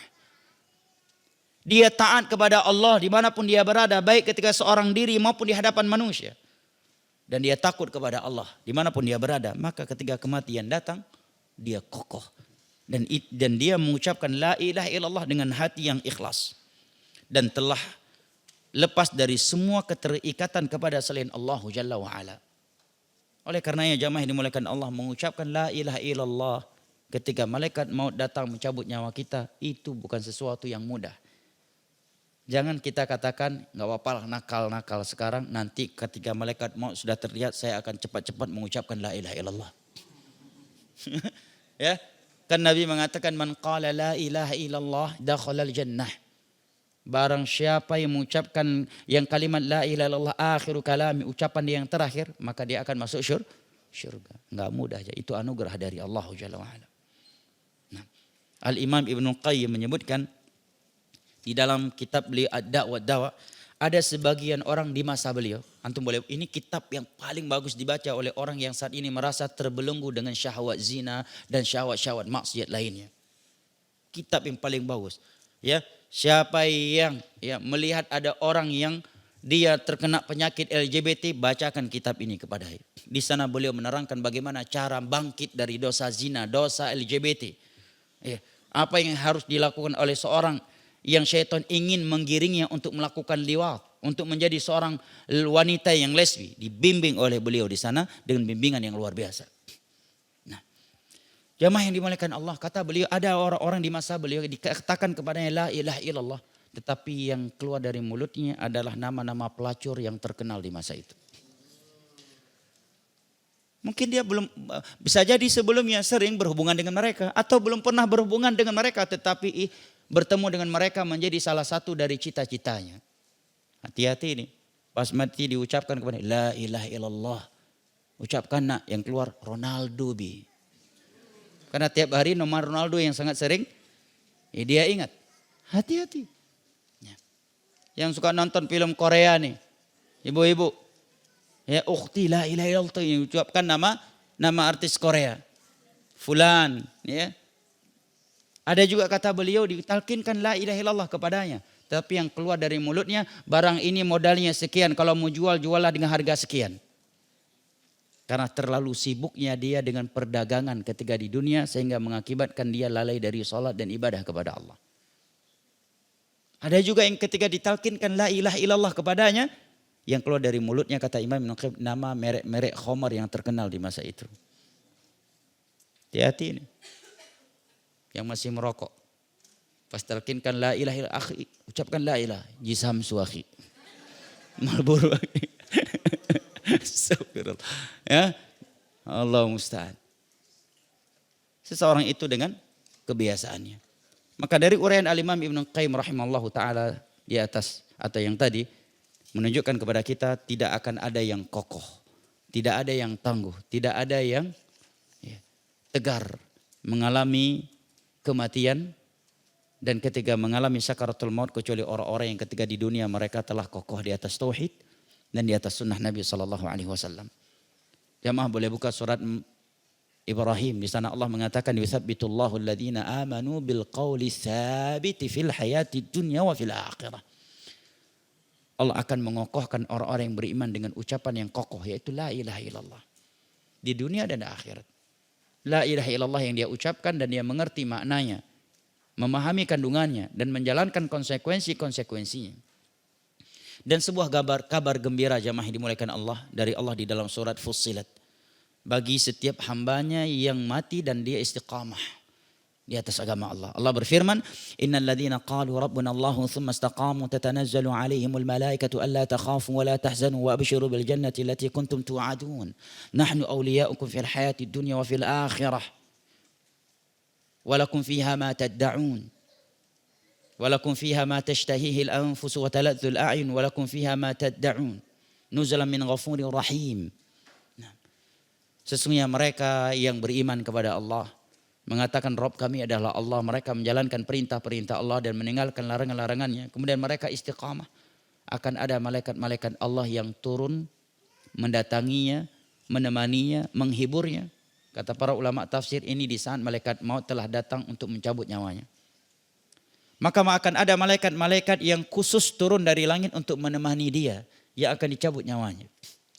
Para malaikat-malaikat tersebut berkata kepadanya, kamu gak usah takut terhadap apa yang akan engkau alami. Dan engkau tidak usah bersedih terhadap apa yang telah berlalu. Tetapi berbahagialah engkau dengan sebuah syurga yang pernah dijanjikan untukmu. Kami adalah wali-wali Allah untukmu ketika di dunia, maka kami juga yang akan menjadi wali Allah untukmu di akhirat. Di dalam syurga kamu mendapatkan semua kelezatan, semua yang diinginkan oleh nafsumu, dan semua yang engkau minta sebagai balasan dari Allah Jalla wa'ala. Betapa bahagianya orang yang ketika melihat malaikat maut mencabut nyawanya, rupanya di sebelah kanan, kiri, depan dan belakangnya ada malaikat-malaikat yang duduk ikut menemani dia, menghibur dia dan mengatakan enggak usah takut. Siapa yang bisa menghibur kita jemaah? Dari anggota keluarga kita? Enggak ada yang bisa, karena enggak ada yang tahu bahwa malaikat maut sudah berada di sisi kita. Sekarang kita boleh punya anak banyak, punya teman banyak, ya, baik yang soleh maupun yang tidak soleh, ya kan? Tapi ketika kita bertarung dengan kematian, kita mengalami sakaratul maut, siapa yang bisa menghibur kita? Siapa yang berani mengatakan kepada kita, enggak usah takut terhadap apa yang akan terjadi, gua jamin, gua Habib. Nih kertas saya tulis, masukkan nanti ke kuburan dia. Selamat insya Allah dia dari atap kubur. Karena dulu ketika dia masih hidup sering ngasih gorengan buat Habib Fulah. Ini tujuannya rupanya. Jangkrik juga tujuannya. Ya, hanya para malaikat jemaah yang menghibur. Kalau kita ingin mendapatkan keutamaan itu, istiqamahlah di atas agama Allah Jalla wa'ala. Wallahu ta'ala alam bisawab, la ilmu illallah. Baik, kita masuk ke sesi tanya jawab. Ini beberapa pertanyaan bulan lalu yang belum terjawab ya. Untuk bulan ini ada pertanyaan.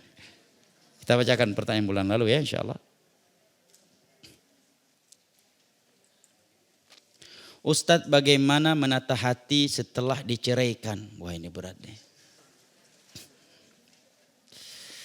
Rasanya sulit untuk bisa melupakan kejahatan dan kezalimannya. Dan bolehkah saya tuntut di akhirat mantan suami yang tidak memberikan nafkah, iddah? Barakallahu fik. Yang pertama, ya, katakan kepada diri kita seperti yang Allah katakan, qul la yusibana illa ma kataballahu lana huwa maulana wa 'alallahi falyatawakkalul mutawakkilun. Katakanlah, tiada yang menimpa diri kita kecuali apa yang telah Allah tuliskan di dalam Lauhul Mahfuz. Tidak ada yang mampu lari dari takdirnya. Nah, dan hanya kepada Allah lah hendaknya kalian bertawakal. Yang kedua, tetaplah menjaga nilai-nilai takwa kepada Allah. Karena sebesar apapun masalah yang kita alami, selama kita bertakwa kepada Allah, Allah menjamin akan solusi untuk kita. Hanya butuh waktu untuk menunggunya. Allah berfirman, "Wa may yattaqillaha yaj'al lahu makhraja wa yarzuqhu min haitsu la yahtasib." Barang siapa yang selalu bertakwa kepada Allah, maka Allah akan selalu memberikan yang solusi dan rezeki dari sisi-sisi yang tidak pernah ia prediksi. Wa may yatawakkal 'ala Allahi fahuwa hasbuh. Barang siapa yang selalu bertawakal kepada Allah, maka Allah akan selalu cukup untuknya. Ketahuilah, rezeki anti bukan di tangan suami anti. Masa depan anti yang cemerlang di dunia dan di akhirat itu bukan di tangan suami anti, bahkan bukan di tangan selain Allah Jalla wa'ala. Nah, yang berikutnya, barakallahu fik, banyaklah melihat kepada wanita-wanita yang lebih buruk keadaan dunianya daripada anti. Ana yakin kalau anti melihat kepada wanita-wanita di luar sana, nanti akan mendapatkan banyak wanita yang mungkin dari sisi agama dia lebih salehah daripada anti. Dia lebih cantik daripada anti, tapi rupanya ujiannya lebih berat daripada anti. Pernah dijual kehormatannya oleh suaminya. Ada sebagian wanita saking kejamnya suami dia, kehormatannya diperjualbelikan oleh suaminya. Nah, ada sebagian wanita cerita, sebagian wanita pengajian cerita, saking jahatnya suami dia membawa perempuan ke dalam rumah di depan dia melakukan hubungan itu. Makanya Nabi SAW menitipkan kaum wanita kepada Allah Jalla wa'ala. Hati-hati kita laki-laki mentolimi istri kita. Nabi pernah berdoa, Allahumma inni uharriju ilaika haqqadh dha'ifain. Ya Allah, hanya kepada engkau aku adukan, aku titipkan hak dua hambamu yang lemah, kaum wanita dan anak yatim. Makanya dalam khutbah yang begitu keras, yang begitu lantang, yang begitu resmi di padang Arafah, Nabi menyampaikan fattaqullaha fin nisa, bertakwalah kalian kepada Allah terhadap istri-istri kalian.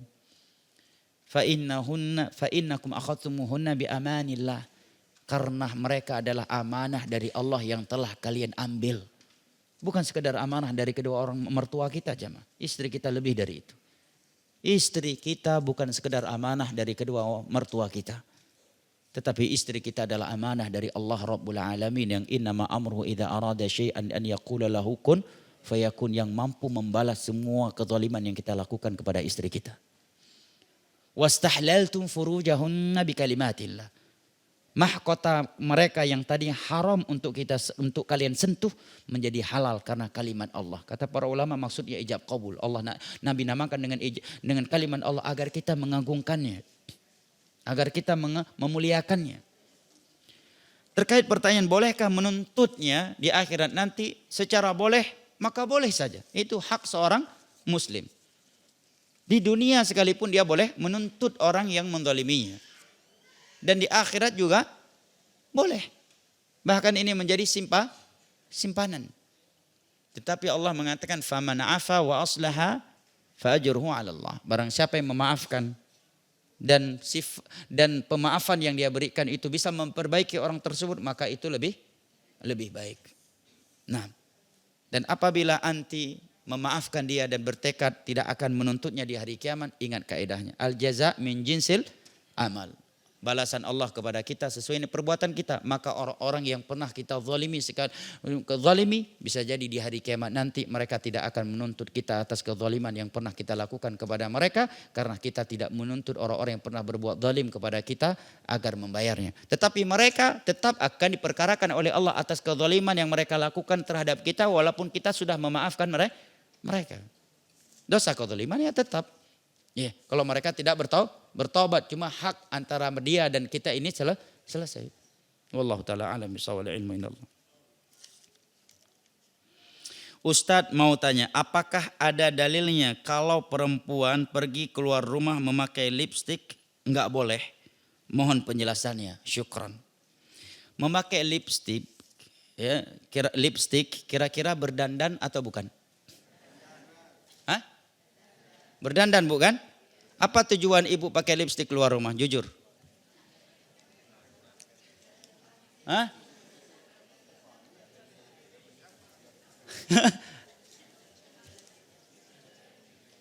Pasti tujuannya apa? Jelas kan? Ibu sendiri udah mengakui. Ibu sendiri udah jawab nggak boleh. Anda belum jawab nggak boleh, ibu udah jawab nggak boleh. Apa tujuannya kalau bukan pamer? Pamer. Biar muka yang sudah tua dan berkerut itu terlihat seakan masih muda. Sehingga walaupun udah nenek-nenek tapi gua nenek-nenek modis. Dan itu tujuannya. Dan Allah mengatakan wala tabarrajna tabarrujal jahiliyatil ula. Janganlah kalian wahai kaum wanita berdandan seperti dandanannya wanita-wanita jahiliyah dahulu. Wanita-wanita dahulu kalau keluar rumah berdandan. Tetapi ketika di dalam rumah di depan suaminya malas berdandan. Dan ini juga fakta di tengah-tengah masyarakat kita hari ini, ya kan? Sebagian ibu-ibu kalau keluar rumah Masya Allah mukanya menor-menor. Udah kayak permen nano-nano. Prepare untuk keluar luar biasa, di depan cermin bisa lebih dari 1 jam. Ya. Pakai make up, udah ngoles ini, melihat ini lebih tebal daripada ini, tipiskan lagi sebelah suaminya udah 1 jam nunggu dia dalam mobil. Ya. Kalau wajah yang belum seperti permen nano-nano, sebagian wanita nggak berani keluar rumah. Begitu suami ngajak keluar rumah, baru semangat mandi, pakai parfum, ya bersih-bersih. Ya. Tetapi ketika di dalam rumah di depan suaminya justru penampilannya seperti kuntilanak yang sudah berumur 85 tahun. Ya, dengan dasternya itu yang jarang dicuci dengan alasan soalnya kainnya enak banget dipakai bang. Ya, dengan badannya ya yang badannya yang bau seperti pasar sayur. Tidaklah suami memeluknya kecuali di tubuhnya ada bau bawang merah, bawang putih, bawang, sayur ini, sayur itu. Semestinya sebaliknya. Keluar rumah biasa-biasa saja. Untuk apa anti terlihat bersih, wangi, cantik di depan lelaki lain? Yang penting anti terlihat cantik, wangi, suami anti betah sama anti, suami anti cinta sama anti, orang lain tidak mencintai anti, tidak menganggap anti cantik, tidak ada masalah. Daripada wanita lelaki lain menganggap anti cantik, tetapi suami menganggap anti seperti kuntilanak yang berumur 85 tahun. Nah, Allahul Musta'an. Di dalam Islam apa watak dan karakter seorang dalam kurung yang buruk dapat berubah dengan menuntut ilmu agama dan kajian-kajian. Nah, bisa berubah dengan banyak hal. Yang pertama dengan doa. Makanya sebagian ulama mensahihkan hadis itu ya. Ketika doa bercermin ya. Allahumma kama hassanta Allahumma hdini li ahsanil akhlaq fa innahu la yahdi ilaiha illa ant. Ya Allah, sebagaimana engkau telah memperbaiki postur tubuhku, penciptaanku, maka perbaikilah akhlakku. Karena tidak ada yang bisa memberikan hidayah kepada akhlak yang baik kecuali engkau. Dan jauhkanlah aku dari akhlak yang buruk, karena tidak ada yang mampu menjauhkan dari akhlak yang buruk kecuali engkau. Oleh karenanya juga para ulama membagikan akhlak menjadi dua. Ya, akhlak yang pertama adalah bawaan dari sana. Memang dari sononya sudah punya akhlak yang baik dari orang tuanya, dari nenek moyangnya. Yang kedua adalah kasabi. Dia akhlaknya buruk, kemudian berubah menjadi baik setelah dia menuntut ilmu agama, berusaha untuk berubah, ya, menjaga lingkungan yang baik, bertemu dengan orang-orang yang baik. Nah, bisa berubah. Sebagaimana sebagian para sahabat dulunya keras, setelah mengenal sunnah menjadi lembut. Seperti Umar bin Khattab sebutkan tadi. Kami suka memukul istri, setelah pindah ke Madinah justru kami yang dipukul oleh istri-istri kami, berubah menjadi lembut. Nah, Umar nggak pernah menangis sebelumnya, setelah masuk Islam sering menangis. Nah, bisa berubah dengan pertemanan, ya, berdoa kepada Allah, menuntut ilmu dan beribadah kepada Allah Jalla wa Ala. Bolehkah kita bersedekah bekas dan lain-lainnya? Atau ini apa ini? Bersedekah. Kita niatkan pahala untuk ayah kita yang telah wafat. Kita bersedekah dalam rangka memperingati 1 tahun wafatnya ayah kita. Ini berbeda ya. Kalau bersedekah atas nama orang yang telah meninggal dunia, kedua orang tua kita, boleh, ada dalilnya. Ada beberapa riwayat sahih dalam hal itu. Yang kedua, secara umum ibadah yang kita lakukan jamaah yang dimuliakan Allah, ini akan mengalir pahalanya kepada kedua orang tua kita dengan tanpa mengurangi pahala kita. Allah berfirman, wa naktubu ma qaddamu wa atharahum wa kulla syai'in ahsaynahu fi kitabim mubin. Adapun bersedekah di hari bertepatan dengan 1 tahun meninggalnya, ini namanya sudah merayakan suatu hari yang tidak ada dalil untuk merayakannya. Ini namanya perayaan, hari raya, merayakan suatu hari dengan suatu ritual, itu namanya menjadikannya sebagai Id. Dan Id perkara agama, bukan perkara adat. Harus dengan dalil. Dan ini termasuk bidah. Nabi tidak pernah merayakan hari ke-7, hari ke-40, hari ke-100, wafatnya Khadijah dan seterusnya. Demikian juga para sahabatnya, law kana khairan la sabaquna ilaih, seandainya ini baik pastilah Nabi telah mengajarkan kepada kita, telah melakukannya dan para sahabatnya juga telah melakukannya. Saya mau tanya, sudah ambil wudu? Ya, sudah ambil wudu, disentuh sama suami, apakah saya batal wudunya? Soalnya kena air liurnya. Berarti bukan disentuh dong, dicium.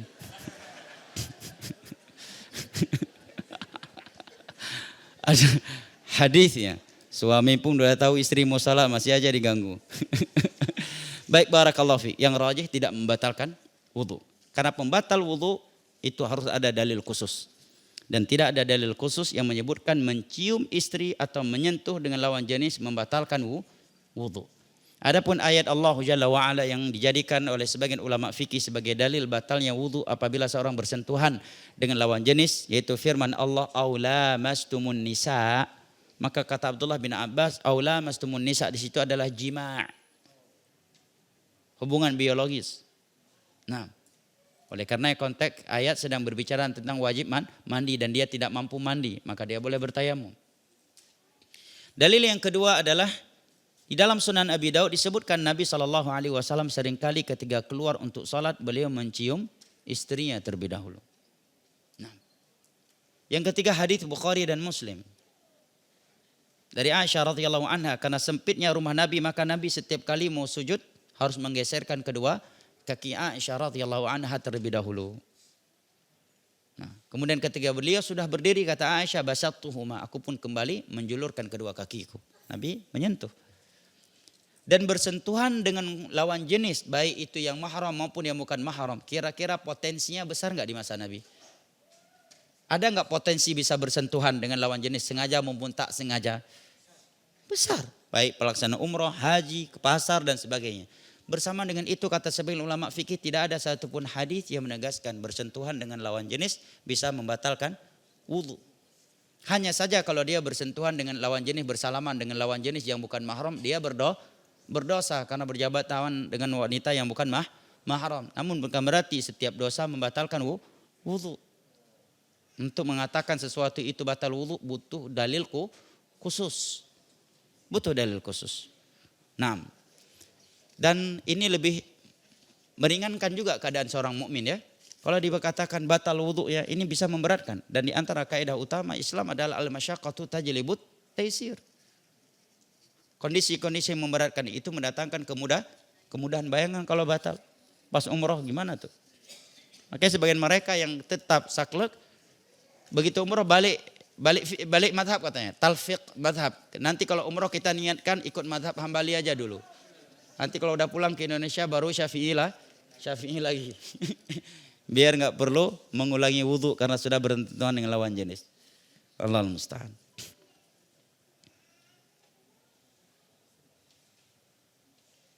Pengajian sebelum pernikahan ada ceramah.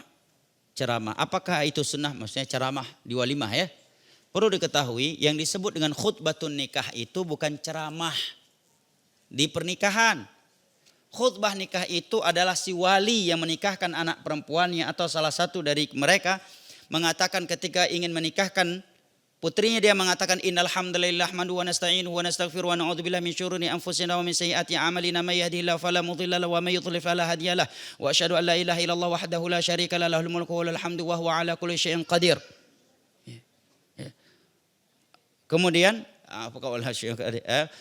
innal hamdalillah nahmaduhu wa nasta'in khutbatul hajah. Setelah dia muqaddimah dia baca 3 ayat ya ayyuhalladzina amanu taqullaha haqqa tuqatih wa la tamutunna illa wa antum muslimun ya ayyuhan nasu taqu rabbakum alladzi khalaqakum min nafsin wahidah wa khalaqa minha zawjaha wa batha minhuma rijalan wa batha minhuma rijalan wa nisaa fattaqullaha. Kok jadi lupa pada setiap khutbah kalau lagi tasyahud ya ayuhan nasu taqu rabbakum alladzi khalaqakum min nafsin wahidah wa khalaqa minha zawjaha wa batha minhuma rijalan katsiran wa nisaa wattaqullaha alladzi tasaaluna bihi wal arham innallaha kana 'alaikum raqiba ya ayyuhalladzina amanu taqullaha wa qulu qawlan sadida yuslih lakum a'malakum wa yaghfir lakum dhunubakum wa may yuti'illaha wa rasulahu faqad faza fawzan 'azima amma ba'd fa inna asdaqal hadithi kalamullah wa khairal hadi Muhammadin sallallahu alaihi wasallam wa syarrul umuri muhdatsatuha fa inna kulla muhdatsatin bidah wa kulla bid'atin dhalalah wa kulla dhalalatin finnar. Saya nikahkan kamu dengan putri saya yang bernama Fulana bintu Fulana dengan mahar sekian. Langsung kaget, Wahabi rupanya nih. Bidah melulu katanya. Itu yang dimaksud dengan khutbatun nikah. Ya, makanya waktu itu KUA terkejut, ana jadi wali kakak ana nikah. Ya. Karena mereka tahu Ustaz Farhan nih Wahabi kan. Ya, udahlah. Padahal tokoh-tokoh juga dipanggil, enggak ada yang berani ceramah. Pihak KUA bilang, "Ustaz, urusan drone aja. Ini antum aja Ustaz," katanya. Oke. Itu yang nak lakukan, nggak ada ceramah, bingung mereka. Biar aja pulang bingung, nanti kan buka kitab baru dapat. Ya kan? Begitu anak pegang, ya calon suami kakak anak berkeringat dingin juga dia kan, panjang segitu kan. Innal hamdalillah, ini khutbah Jumat atau apa ini? Ya. Innal hamdalillah nahmaduhu wa nasta'inuhu wa nastaghfiruhu wa na'udzubillahi min syururi anfusina wa min sayyiati a'malina may yahdihillahu fala mudilla lahu wa may yudlil fala hadiyalah wa asyhadu an la ilaha illallah wahdahu la syarika lahu wa asyhadu anna Muhammadan 'abduhu wa rasuluh. Amma ba'd ya, kemudian kita baca 3 ayat tadi wa rasuluh ya, kemudian kita baca 3 ayat tadi, kemudian amma ba'd, kemudian fa inna asdaqal hadits, saya nikahkan ya Anda fulan bin fulan dengan kakak saya mudah-mudahan dengan waris. Selesai. Apakah boleh ceramah bagi ilmu? Maka hukumnya boleh-boleh aja karena membagikan ilmu dan nasihat itu tidak terbatasi dengan tempat selama tidak diyakini itu ritual ibadah. Dan saya kira nggak ada yang meyakini itu ritual ibadah.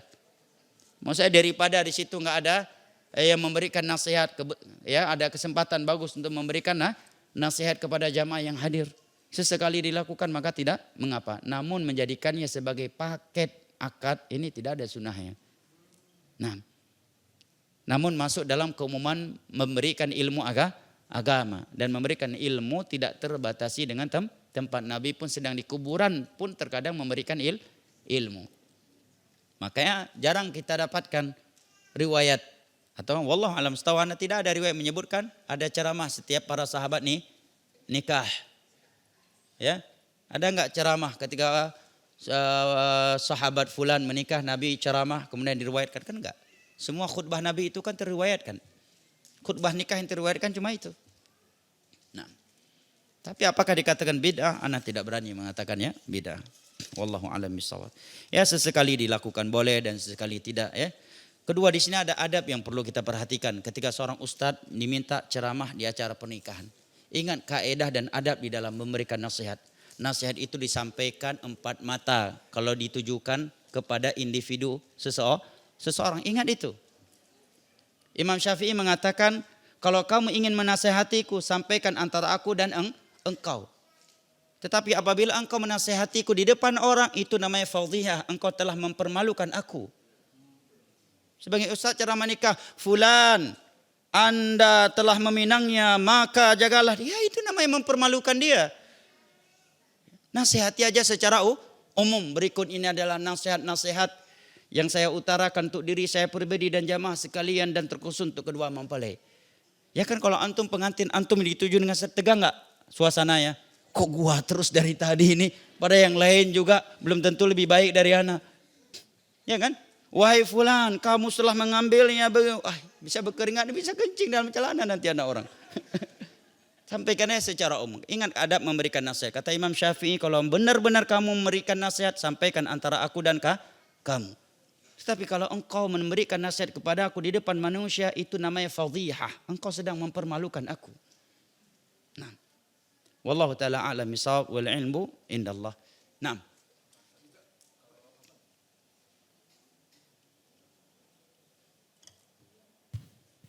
Kalau nasihat pernikahan itu tadi boleh sekali-sekali. Sekarang di nasihat pernikahan besok nggak ada nasihat pernikahan. Berarti kita nikahnya harus berkali-kali juga ya Ustaz ya? Kan nggak mesti antum. Nggak mesti di acara antum bang. Di acara orang lain bang. Barakallahu fiik. Bawa keluarga nggak kajian bang, ya sampai pulang harus naik Grab nanti bang. Ya. Kayak udah kepingin lagi bang ya, lihat pelamin bang ya. Ini ada anak lo di samping, macam-macam bang.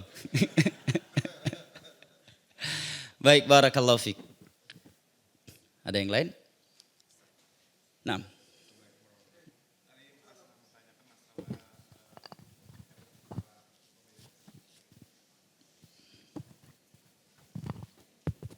Ini ada kasus baru viral.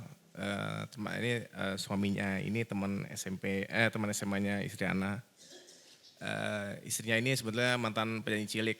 Suaminya ini melakukan judol, menghabiskan 200 juta dari uang istrinya. Dan itu pun selingkuh. Bagaimana menyikapi istrinya tersebut? Apakah memang harus diceraikan? Karena udah termasuk maksiat besar ya. Atau bertahan untuk sabar? Jazakallahu khairan. Masya Allah. Iya.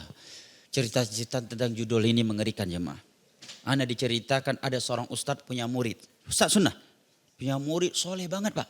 Sering puasa Daud. Sampai ini ustadz menikahkan adiknya dengan si ikhwan ini. Ya ustadz ini seorang pembisnis sampai mengamanahkan miliaran uang padanya. Uangnya dibawa kabur hilang. Istrinya ditinggalkan. Untuk judul terakhir ketangkap di Priok. Sedang jalan kayak orang gila di jalan Priok. Udah ngaji. Makanya pintu-pintu syaitan itu sebelum terbuka langsung ditutup. Kalau udah kebuka yang pertama dia akan membukakan yang kedua. Makanya bahasa Al-Quran, ya ayyuhalladzina amanu la tattabi'u khutuwati syaitan. Wahai orang-orang yang beriman, Jangan kamu ikuti langkah-langkah syaitan. Anak-anak muda jatuh ke game online. Awalnya game online, kemudian setelah itu game online yang ada unsur judinya. Karena kalau game online biasa tanpa judi, dia udah biasa melakukannya secara grup dengan kawan-kawan sekolahnya. Akhirnya nanti main taruhan. Sebagaimana zina besar tidak disentuh oleh seseorang kecuali karena dia telah menyentuh zina-zina kecil yang sebelumnya. Demikian juga judol. Nah, banyak sekali kasus-kasus tentang judol yang memilukan. Apakah wanita yang suaminya melakukan judol, membawa lari uangnya lagi, kemudian selingkuh lagi, dia boleh bercerai? Ini bukan boleh lagi, bahkan sudah wajib. Tidak boleh seseorang bertahan dengan suami yang berzina. Nah, suami yang judol, suami yang membawa lari yang tidak memberikan nafkah kepadanya. Dan seringnya orang kalau sudah main judol, sholat pun gak karu-karuan. Gak sholat. Ya kalau gak sholat, pendapat yang rajih kafir. Kalau dia tetap bertahan berarti perzinaan yang dia lakukan. Pendapat yang kuat dari pendapat mazhab dan ulama tabi'in, ini dikuatkan juga oleh Ibnu Abdul Bar, bahwa orang yang tidak sholat totalitas kafir, tidak halal sembelihannya, tidak boleh dikuburkan di pemakaman kaum muslimin dan tali pernikahannya putus seketika. Nah, dan insya Allah kalau dia melepaskan dirinya dari suami yang seperti itu setelah proses nasihat dan juga tidak mau berubah, insya Allah hidupnya akan lebih bahagia. Dan Allah akan menggantikannya dengan lebih baik pastinya. Karena Nabi mengatakan innaka lan tada'a syai'an itiqa'a lillah illa 'awwadallahu khairan min. Tidaklah engkau meninggalkan sesuatu demi mewujudkan takwamu kepada Allah kecuali Allah akan menggantikan dengan lebih baik. Maka itu akan menjadi pelajaran keras nanti untuk anaknya. Anaknya benar-benar akan membenci judol dan perselingkuhan. Karena dia mengingat ibunya bercerai karena hal itu dilakukan oleh ayahnya, dan rezeki dia di tangan Allah Jalla wa'ala. Kasihan jemaah perempuan-perempuan yang mendapatkan suami yang judol, yang main judol. Baik ya sebagian mereka ASN maupun yang bukan ASN, kasihan. Sebagian mereka udah capek-capek nyari uang seharian keliling sejabodetabek sebagai driver, ya ojek online misalkan. Begitu istirahat main judol, uangnya nggak dibawa pulang ke rumah. Begitu kalah pulang dalam keadaan marah-marah pada istri menunggu dia pulang bawa beras. Ini justru bawa pulang marah. Nah, dan sulit sekali menasihati orang yang terkena judol ini. Walaupun udah ngaji sekalipun. Sulit banget dinasihati. Nah, maka kayak didoakan. Ya nasihat tetap harus disampaikan. Tapi kalau sudah tingkatnya klimaks, jarang banget mau bertobat.